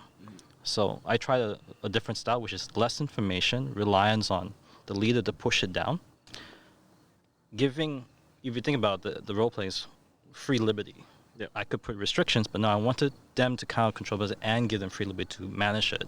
The rules of engagement, I agree, but I see it twofold. Because the other team didn't know about it, they shot them. But because they shot them, it created a new variation of the storyline. Yeah, 100%. Remember, we talked about, like I said, it's about the stories, not about the confines of just the game. It's all about the stories. So when stuff happens and it goes badly, you twist it again, it creates a whole different way of fun. Gotcha. Exactly. If anyone ever asks why something happened, you know why. And I'm not mad about getting shot at all. No, I knew going into that event that I was all like, we were going as a expecting it, but we civilian, weren't I'm expecting it dressed up as the miners in bright colors. We were expecting it to be like when I was like the bodyguard for the drug dealer or something like that. Lock in my pants. You know, like it seemed like people were a lot less receptive to shooting me when I was running around with a pistol in my hand defending this guy while we were trying to go place. I was really, kind of... Well, listen, you guys have mentioned this before. If you guys were acting as the miners, if you die, come back and be the new miner. So I thought about whether to add the third one, but I wanted to see with two because you guys played the 6-8 roles. You guys know firsthand what exactly happens. Technically, then on the next thing, you know how to play them. Versus if I had three of you, when you die and is out, that person may not know exactly what happened. It wouldn't be connected with the It wouldn't be storyline. as connection, exactly. but that's it. If you guys are doing the multi-role, you're able to play with it and then manipulate the guys. Oh, we were throwing hurdles in front of you guys the whole night. It was the game I think having more of roleplay actors in the game would probably help. Yeah. I think. But didn't you guys say that when you say like karma will come back? Yeah. And they had it picked up, and you forced them just stay put because you wanted to boil water? Yeah, You guys did that? Yeah. Okay, Break it down. Well, you explain the whole breakdown to that way. Yeah. Okay. Well, basically, what we did was we went out and we were the miners. We were round 2. We were meeting the green guys. They wanted to meet up with us, and so we gave them strict parameters as You need to be here at this time. as the dealers, and we explained the backstory. Jose's a real hard ass. He wants it's his way or the highway kind of thing, so you do it this way or there's consequences. And so with that, green team, from our kind of feel was they were very pushy, very rushy. They wanted things right away. They wanted it right now, and unfortunately for them, our shift didn't start till 10:15. So yeah, we came out early. Yeah, we were scoping out the area, but no, we were on break time. So we literally sat in a spot for with our lights on and everything like that, right? Because we're cooking, we're making our coffee and stuff like that. What right? we really did, they came up and they're like, "You guys ready to go?" And we literally put a pot of water on to boil. Yeah. And it was like, as soon as this water boils, okay, we're good to go. Yeah. Yeah. So we're sitting there, they're all covering all the trees. We're talking really loud and everything like that. And they're worried, right? Like, right? oh my God, they're gonna know about the meetup. Well, so the whole point was that when we saw them, we were improvising the whole time, right? Mm-hmm. So we set up a meet time with you guys. So same time, I told them, and I had half expected not to see green that soon, but then of course I realized, okay, they were hanging out on the long side, kind of thing. And so when that came into play, that's where we saw them right away. And I'm looking at Mac going like, well, these weren't the guys I wanted to meet, because we were trying to continue the game with you guys. So when that happened, I was just like, well, we told them both to meet here so that they would fight each other. Fortunately, green's here now. Okay, how do we start them to fight each other? So if tan's coming this way right now, so we're just like, okay, well, that's it. Coffee break, man. Yeah. So we just literally sat down. Coffee break, lights, talk really loud. They gotta find us. Yeah, like come on, right? And if anyone kills the innocent miners, that just means you don't get your uranium, right? Yeah, so it, like you said, the creative freedom, again, thank you for that, because yes, it did give us a different dynamic on how to structure the game for the players. And a lot of the players were kind of like thinking about it's like, oh, it's just about kind of shooting and stuff like that. But once the players started to realize like, oh my God, these guys are coming back, and oh my God, there's like a story to this, and right? Like I had a few guys that realized like and apologized for shooting me, and and I was like, what do you mean, man? That wasn't me. That was a different guy. Like what? Like, really throwing it off, because a lot of our friends were at the event, and so a lot of our friends are like, oh, what are these guys doing, kind of thing, and then they're realizing, going like, oh wait, oh crap, I need to pay attention to what's going on, to what they're saying. I need to ask more questions. Yes. I need not to shoot first. You know what I mean? Like, but of course that comes from my background of going to certain events and just the way I like to play and LARPing in general and stuff like that, right? Like from my perspective, I like the command channels to be more sort of administrative controlled. I don't want to say that you sort of like have everything kind of gamed sort of thing by like controlling in an aspect, but just like how MILSIM West, like there's no clear winner, right? But there's just a story change all the time. I just want like from an admin point of view that they're able to change the flow of the game for it's like, I know it might sound kind of dumb to some people, but like for me, it would be really funny, it's like if you're TAN commander and you're setting up something like that, and then you're sending these guys over here, and then you tell green commander, okay, I sent the patrol out kind of over on this way, and then he's like, okay, well, I sent my guys out this way, and it's like, okay, perfect, so then hopefully they fight with each other there, okay, this is what my plan is, kind of thing. That way you can sort of plan some sort of like story build up kind of thing. And I get it, when you get to that point, then you're not really there to have fun kind of thing. You're there to sort of control the game, and I know that that's not everyone's cup of tea, as well as that's not every organization's sort of goal and stuff like that, right? Like, as Julian was saying, he likes the improv aspect of it, and I love that aspect of it too, because you really have to, think on your toes. Exactly. But my big thing to MILSIMs as a bare minimum, though, is that everyone should understand their role 2 stages up. So, when it comes down to like being a rifleman, what your role is as a rifleman, and then what your role in the squad is, what your squad's there to do, kind of thing. And then if you're a squad leader, you know what your role as a squad leader is with your squad, and then you also know what your role, your squad is within the whole company, kind of thing, right? So then that way, not everyone knows all the information, but like everyone has their bit of information that adds to the game, sort of thing, like that. And, you know, just like how. If you find a lonely rifleman, he's not going to have the radio frequencies to command chat and stuff like that. You know what I mean? You got to catch a CO for that. You got to catch Merlin. Well, and that's why I appreciate what you're saying, where you went with this dynamic of like it's like trickle down information, because if you dump the load on every single person knows the storyline, and hey, you're supposed to be this person right now, or you're supposed to be doing this, or we're supposed to be at this point in the game, but we're not, and now it starts to throw a wrench into the plan, where it's like, you know.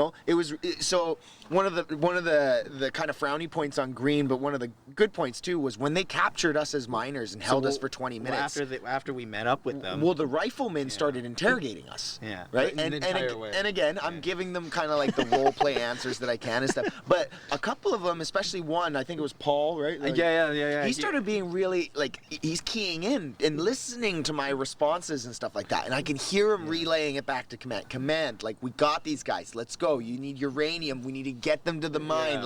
Right? Like, he's really trying to like pick up on what's getting put down. Because what we were trying to do is, as role playing as miners and stuff like that, we were talking about our job. We were talking about what was involved with our job. We were talking about what we wanted to do and why we were there. You know, we're only there for one thing and that's it, kind of thing. So we were having role play chatter, and we were hoping the guys were listening, and then they're realizing it's like, oh God, their boss is always saying, okay, oh man, dude, he's a real hard ass, you know. It's like, if these guys don't make it back in time, they're dead, you know, like blah blah blah, and so that kind of played into it, you know, where it's like, oh well, you kept my miners for too long, you know, it's not 50,000, I want 100,000 for each break. Can I ask a question?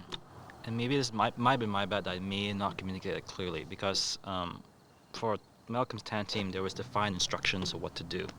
The green team was actually only given them one instruction: figure out what they're doing, which then requires them to communicate with you guys. That definitely played out with with from hearing that definitely sort of like, you know, is told in our sort of after action report here. So, you know, it's exactly what they did, and unfortunately, I wish Green was a little more inquisitive on that factor. And I guess in that fact, don't shoot first if you're trying to find out information, guys. Honestly.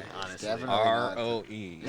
Rules of engagement. Yeah, because being shot at. Because just like how, you know, Malcolm was saying, you know, it's just like they were there, they saw Goon Squad, you know, but they're there for an objective. Just because they saw a group of armed guys, they didn't shoot first, right? You know, they have to ask questions and stuff like that. So, you know, that's just part of it. And you know what? That was this, you know, MILSIM kind of thing, and that blends into the story, and that'll add to the next thing, you know?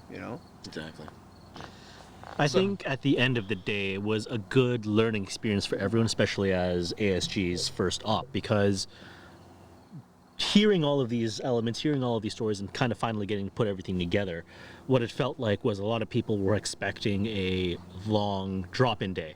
But once again, credit to you guys, because you guys, you know, went that 150% on your role play. People started cluing in, started getting into their own characters too. And so I think hopefully now for 2.0 or wherever this leads us to now, a lot more people, especially like, you know, the 30 people each side, 25 people each side, kind of know what to expect and kind of take that leadership position in terms of, okay, you know, this is what happened last time, and like kind of will take a bit of more ownership rather than leaving everything up to the CO. Now, that being said, definitely as a CO, definitely as an organization of ASG, there's a lot we could improve, because I think one thing that I always actually wanted to bring up with you, Julian, is I think regardless of how tired everyone is at the end of the day, we should have, you know, like a even 30-minute debrief of like what happened throughout the day, because a lot of people were just thinking, oh, you know, why was it left for, you know, the last 30 minutes to decide who wins, who loses? But like you said, MSW was just more of what happened during the story, what will continue on to happen. But a lot of people, like, even I myself, because I was just worried about 10, I didn't realize how behind that Midnight Green team was and how quickly they had caught up. Yes, by 6 o'clock. Exactly. Well, yeah, exactly, and we kind of made that deciding factor with that, just because, mind you, well, actually, this gets into the whole thing about where you know, suddenly everything died out. Yeah. It's because when they had captured us, you know, our revenge for that was to give him a fake battery. Or a fake uranium ore. I did hear about that one. And onus to them because both of you guys did a great job at the beginning watching what we were doing. Unfortunately, when we came back the second time, they weren't watching what we were doing, and so we took that to our advantage and slipped in a fake battery, which was the fake uranium ore. And with that, when they came to go to do the deal, they didn't have it all, right? But unfortunately for us, when we gave that to them, we could tell right away that they thought they had the game, sort of thing. And so because of that, there was radio silence all the way through, because right after they had gotten the ore, they wanted to meet the scientist at like midnight or 10 something. minutes later. 10 minutes later or something like that. And we're just like, this is not how this game is going to work. Yeah. No, we're just like, I'm sorry, the scientist works between 3 and 5. Or Right, yeah, or, that did got lit up to me, and I'm like, okay, that's fine. I mean, it makes sense. I'm not gonna force the issue. If the guy that I need to meet starts working at 5, I'll that's fine. That's what so that's what we decided as the time frame, because it was like, I'm going to force you guys to sleep, sort of thing. Sleep, exactly. to rest, to have some firefights and stuff like that, because you don't know what area I'm going to tell you to meet up. So exactly. Where are you controlling? Where are the lines right now? The lines are changing constantly, and like. But I mean, what that comes down to is, once again, basically, if we were to break everything down, there's a good command structure, because you guys would essentially be command of civilians or militia, if you want to call that, if you want to compare this MSW. Yeah. And I'm once again in charge of tan, Owen's in charge of green, but with that good command structure, that command and control structure, I think that's what helps give you a good game, because you understand the dynamics. I don't have to know exactly why you're doing this. There just has to be that unspoken agreement. Exactly. And so what I had my guys do from about 3, or I think it was like 2 to like 5, is all my guys that had nods, well, obviously they've paid quite a bit of money to use these. So I'm like, why don't you run some recce and infiltration and ambushes on Airsoft side and see what you can find out. Right? Yeah, and so exactly. that gave them the opportunity to run those missions, and while everyone else that didn't have nods were able to take that rest. We set up base perimeters. Poi had his patrols going on, and so it gave, once again, us that downtime, right? Exactly, and that's why I like it in the admin sort of aspect of stuff. Like, I like playing as much as everyone else, but like I like the admin aspect of forcing sort of the gameplay, because then I like to see what players are gonna do sort of with the situation that they have in front of them. Tack, don't lie, okay? We don't. It's not that we don't play. We gave that up, okay? We gave that up. So we like to watch you guys. We got play. a huge amount of feedback, and as well as after action report on this. Like, for all of y'all, what is like MILSIM for you guys? What is the basis of a good MILSIM, or what is just MILSIM in Let's general? get to the core, the meat of the issue, right? Exactly. So, Julian, knowing that you ran the sim, what is a MILSIM for you, and why, and what parameters do you run it by? It's the unexpected stories. That's the immersion. Immersion. Okay, what about you there? I mean, it says it all in the name, the military simulation, but at the same time, it's, like what most people come for is the stories. Yeah, you're going to have that in action, but then the flashpoints, you can even just have something as simple as a patrol be fun, as long as you have good guys to be with, to talk with, and just a good crew to be with, essentially, at the end of the day, right? But yeah, it just comes down to, like I said, as a commander, even as a squad lead, as long as my guys have one good story at the end of the day, I think that was a successful MILSIM, right? Okay. And for you two there? Well, I guess, like, just with my experience with MILSIMs and stuff like that, just coming from, like, different tiers, I feel like the term itself is too big, or there's at least 3 categories, at least, when I look at it, just because there are different levels of seriousness when it's involved and stuff like that. But everyone still wants to call it a MILSIM, just because you still are playing a certain role. So I think, like, the basic minimum is that you're playing a role that involves some sort of storyline. And then when it comes down to just the tiers, there'd be tier 3, 2, and 1. 1 being like American MILSIM, MSW kind of stuff. I would, no hate to Omega Ops, but the recent Crossfire, Yeah. I would more classify that something more of like a tier 2, just because of the fact that people had the option of the chalets Right. and the. I mean, we camping were and stuff like glamping that. essentially. Well, it was glamping. Exactly, and there's nothing wrong with that No, of because course. everyone has that option. You gave those options for people. There's options for people to go out and play at night, Yeah. kind of thing, or they can, take that rest and not have the game sort of broken, kind of So thing. with 2, they did give you Yeah. the next level up where Well, you yeah. could stay on the field. Well, of course, and so I with thought the that's next. 3 or 1. That's 3 levels, isn't it? Yeah, they had 3 levels. 3 levels. They did? Yeah, 1 is daytime, 1 is day night, and 1 is all night. Yeah. Yeah. One is All like day, tier all night. 3 is Yeah. like Okay. Well, Alright. so again, with the next one, right? They are trying to push. They've they're trying to actually push did a that. lot Julian, of how, improvements. how do you feel about that? Like having 3 levels? Because I'm more of the guy that everyone isn't a shit at the same level, and that's what you're getting. Right. What about you? I categorize MILSIMs into 2 types: mini MILSIM and MILSIM. A mini MILSIM that will run, that I've done before, is like a 2-3 hour run, but I put the challenges of usually 3 or 4 to 1 ratio. So if you're a squad of 8, you're against a squad of 32.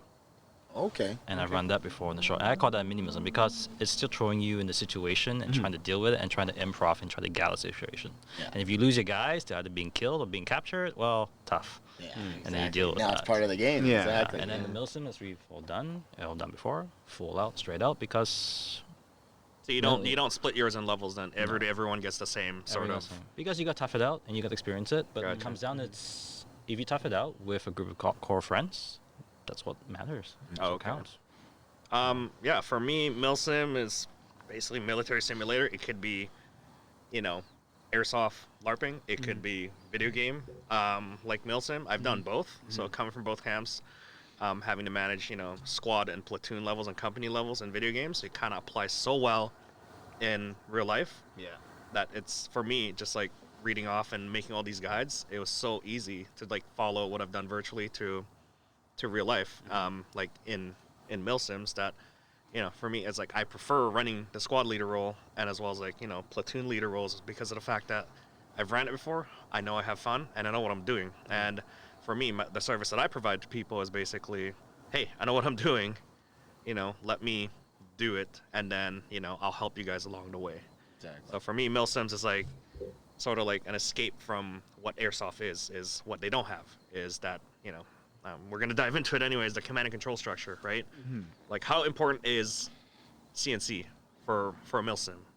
I believe it's important for all levels. Like for my examples, tier 3 to 1 kind of thing. I believe command structure is like one of the most important aspects of a MILSIM, just because that's what helps run. Well, I feel like anytime you're going to throw into a scenario base where it's not just kind of run and gun, Call of Duty, drop in, deathmatch kind of gameplay, if there's a scenario, then there's going to be somebody who's telling you what to do. Yeah. And for Malcolm, I'm sure, because you ran CO. I mean, I feel like it's critical because, sure, as a CO, I am role-playing a commander, but at the same time, I'm helping the admins make a fluid game. And once again, that all trickles down because, like you guys were mentioning earlier, should you have a squad lead a squad that just goes AWOL, Yeah. then basically the other 60% or however how many people have to kind of take up their duties, not have as much fun, but have to pick up the slack now. And so when you get an inexperienced squad lead that goes AWOL, or when you just have someone that doesn't buy in or listen to the command structure, it becomes that much more difficult to make an enjoyable experience for everyone. And it's not that rare. It's like common to have like one squad do it because they're inexperienced. Exactly, Well, just because of the inexperience. Exactly. Like one of our experiences at another MILSIM was that I think we lost a full platoon actually. Full group because Are you talking about the first one? because the squad, the guy who was leading everyone had a kid or something like that, so he had to leave. And then, but unfortunately, he was leading a bunch of like 16, 18-year-old groups of people or whatever, Yeah. and they kind of just flat out were like, "Oh, we don't have a command structure." Kind of thing. You knowing that you're gonna be a squad leader or a platoon leader, Yeah. you're already making that sacrifice to take care of, like 12 people or like 24 people as a platoon, right? Yep. Yeah, so Then it's on your onus to take care of them. But if you leave, then Yeah. Well, so Well, not shitting on the guy who had the kid, because that guy was, if I remember the story correctly, he was active duty Army. He was there playing Airsoft. Right. Not going to shit on that. Yeah, exactly. His wife was pregnant and she had just gone into labor, so he literally just picked up his stuff and he left. Yeah. It was like probably 8 yeah. o'clock, 9 o'clock going into the night for the game. It just So, like that there yeah. wasn't like a backup structure No, of course. to help with that, And- because that kind of trickled down. Right, Oh, right. okay. On the flip side, sometimes, like one of your squads gets stuck in shit, and what can you do? You just kind of have to work around that. So definitely totally understand that. Like sometimes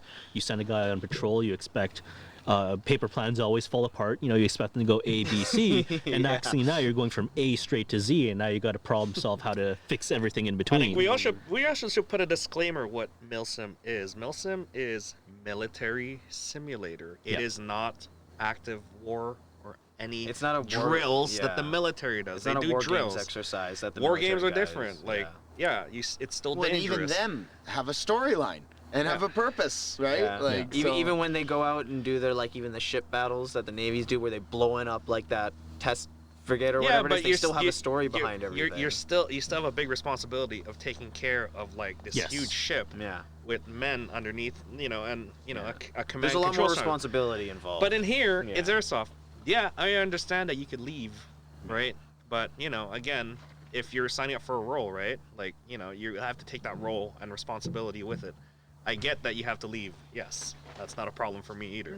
yeah, not Knowing your role down to a rifleman, to squad leader, fire team squad leader, and then platoon leader, XO, just take it upon yourself to just learn a little bit, and don't just dive into those high positions right away. and then even And that MILSIM disclaimer is just for our entertainment. exactly. Yes. Honestly, like it's not the real deal. So I mean, that's the hope, well, at least from my understanding with Julian, is like that's why we're trying to bring the ASG club days in the sense that, if you want to learn a role, then, you start learning from the experienced guys. And also, like, I believe Julian as an organization, he has the training days that are going to be coming up soon, and I'm hoping that that'll be like kind of one of the modules, so to speak. How to work with a battle buddy, how to work within a fire team, how to work within a squad, how to look after a platoon, and how to overall look after a whole command. Right, so that's one of the things I think that we're trying to plan to do. Now, how that we implemented that's still kind of in the drafts. But that's one of the things that we want to give people that learning experience. For sure. Okay, so what I'm getting here, Julian, is that you guys are teasing sort of a MILSIM prep kind of event, or sort of are you competing training? with Craig's? Or not, is it Merlin's?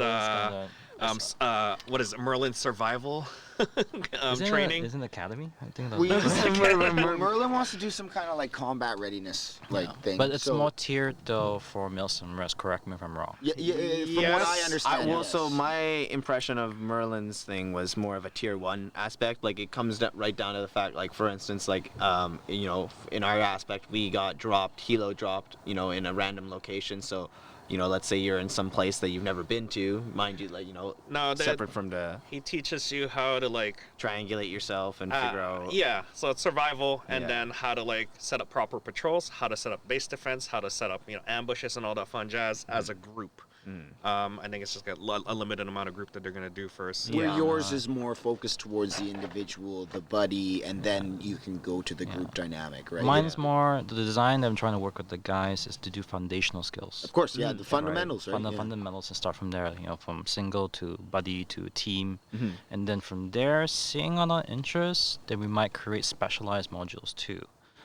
The survival one, something not at the current time because our focus is here first. We want to grow the group here first and see what if there's guys within the group The sim that community, want to do the people who MILSIM wanna Rest. play, yeah. Fine, go for it. I even support over 10 or so Merlin's thing too because I think what he's going to teach is going to be great information and great knowledge to take with them as well. So. Okay, so bring ASG basic SOT. So as far as like you're talking about roles and stuff, how important is that on a MILSIM level? Like low roles and then to LARPing afterwards, role play.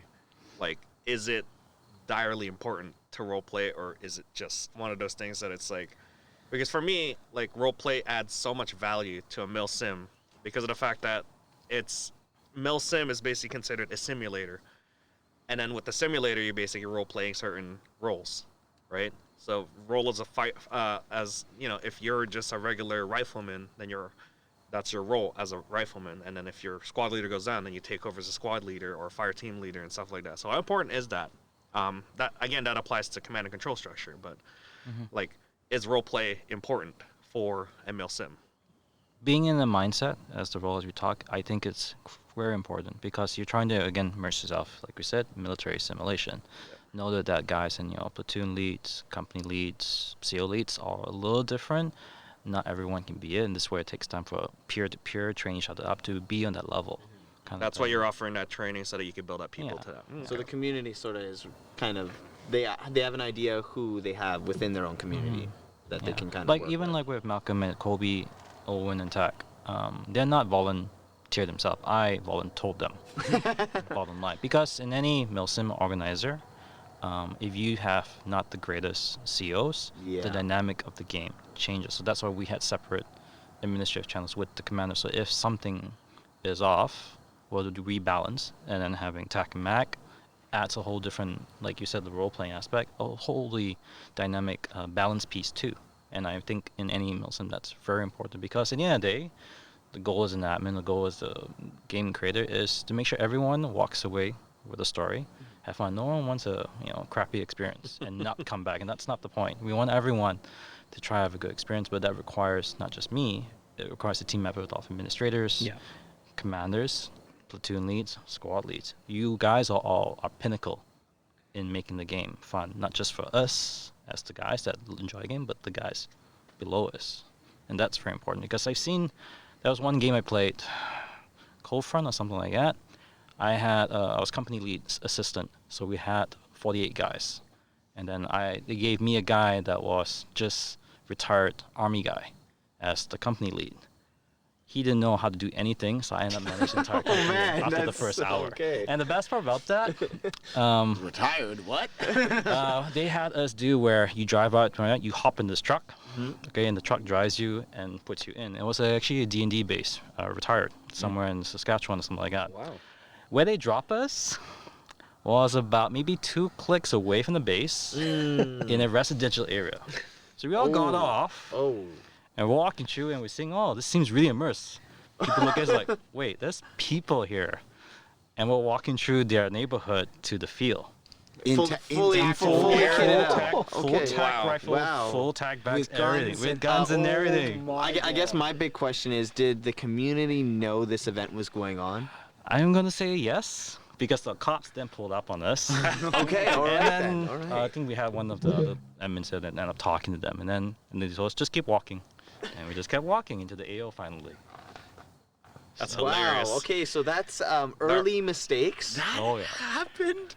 Wow, that's this is about 12 years ago. And here I am thinking that in Tranquil, like Kamloops, when we had the residents over at Tranquil, there's like a residence of 12 or 20 in there, and we accidentally rolled into their houses and stuff. I'm like, oh, hi. Did we cross the barrier by any chance? And they knew what was going on, so they're like, that way. And I'm like, okay, we'll just... Yeah, well, see, that was like us at Crossfire, too, when we were going to one of our patrols. I believe it was myself and Boomer or something like that. No, it was... can't remember who it was because we had just peeled off on a patrol, but we were on the edge of the... You walked into the highway, didn't you? Yeah. I was with you. Well, you were. I know you were with me, Okay. but I'm just saying there was someone else right beside me at the time. And Predator. I think One shooting blindly into the so highway.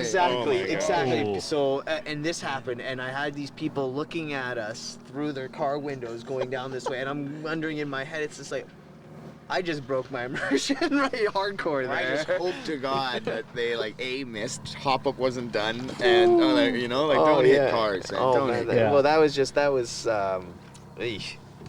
another mistake. Things can get ugly fast. Yeah. All right. Well, I think... Well, we'll start winding this down. Yeah, we'll start winding this down because it is getting long here and it's getting cold as well. Yeah, okay. So, we've touched on a lot of these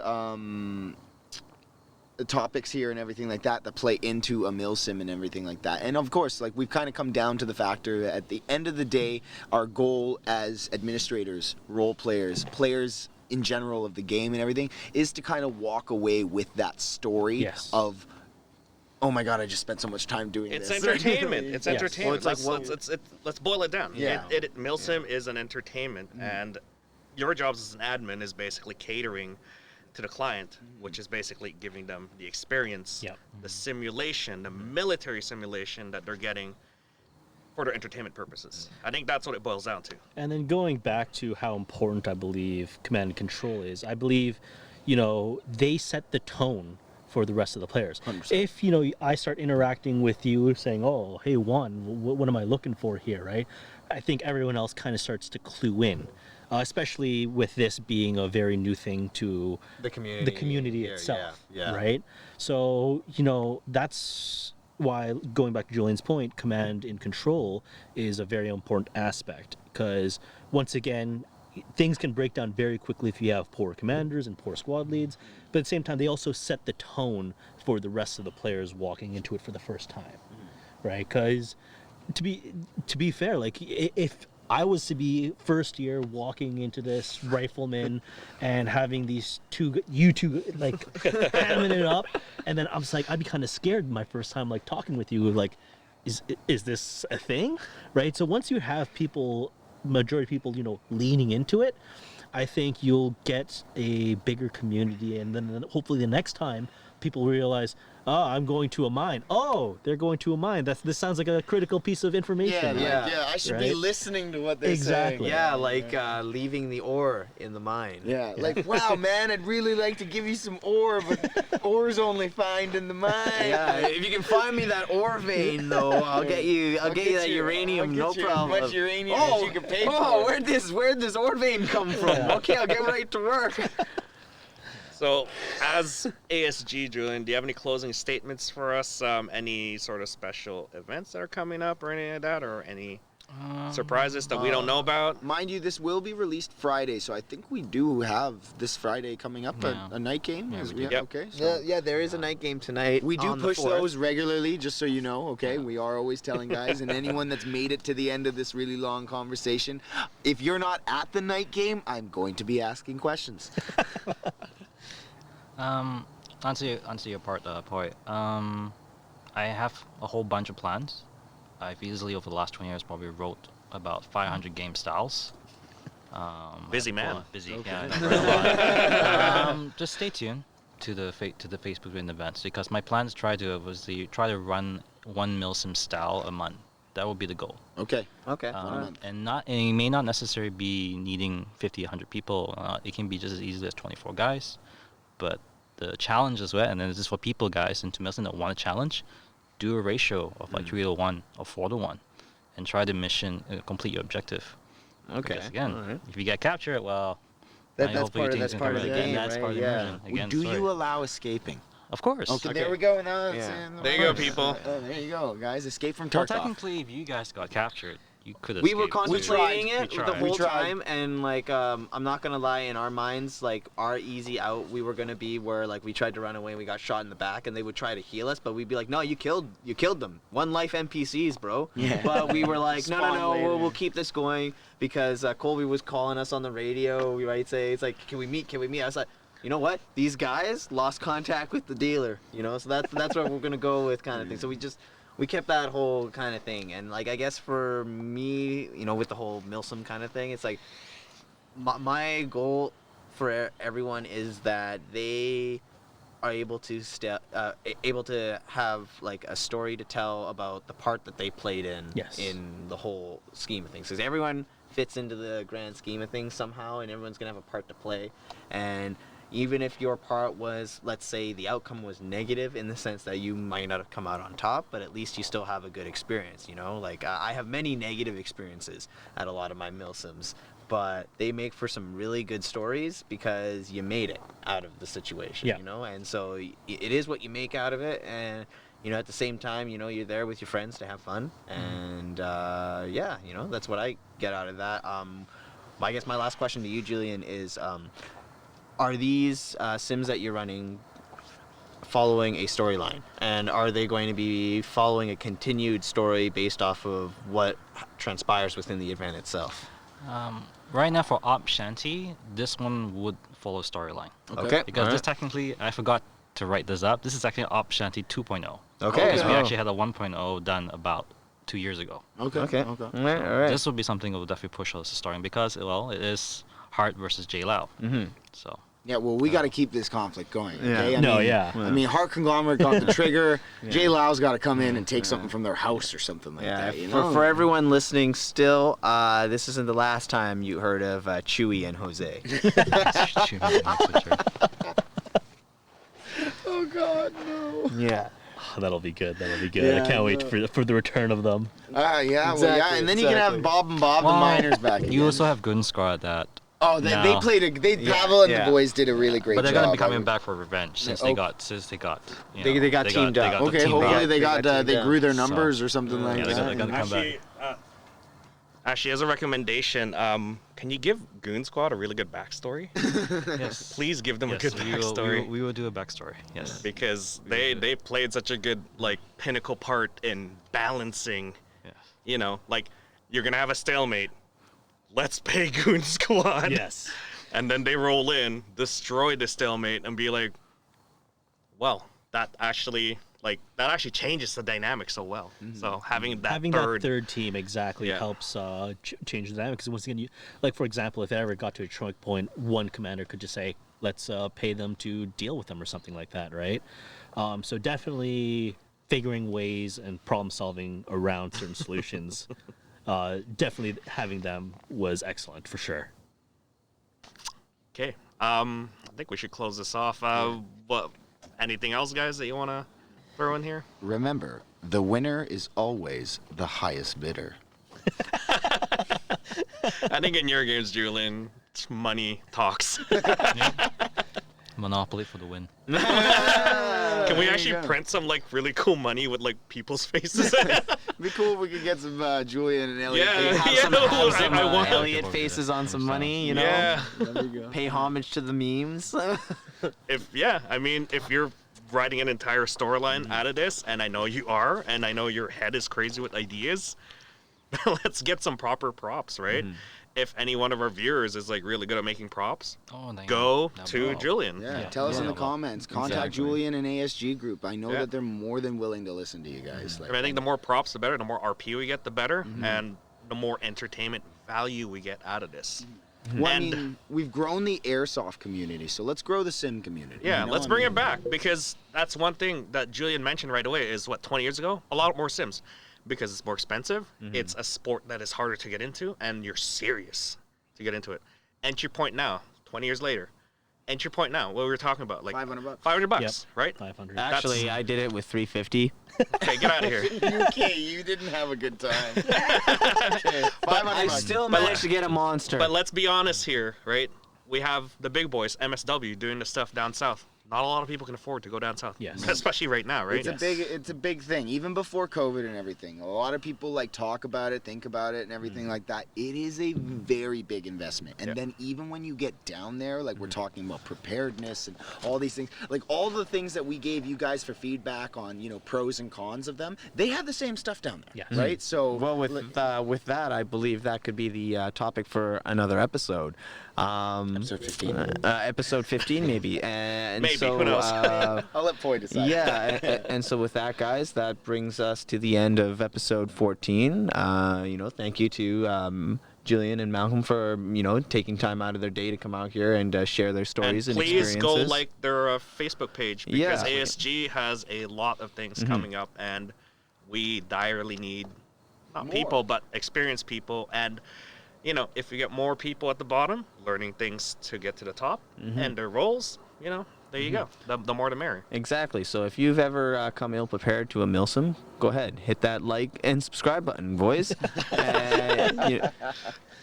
This is your this is your talk show host, Tack. I'm Mac. Thanks again for anyone who's made it to the end at watching this. Appreciate it. And this is your host, Poi. And again, thank you very much, Julian. Thank you. And and Malcolm. Thank you for having us once again.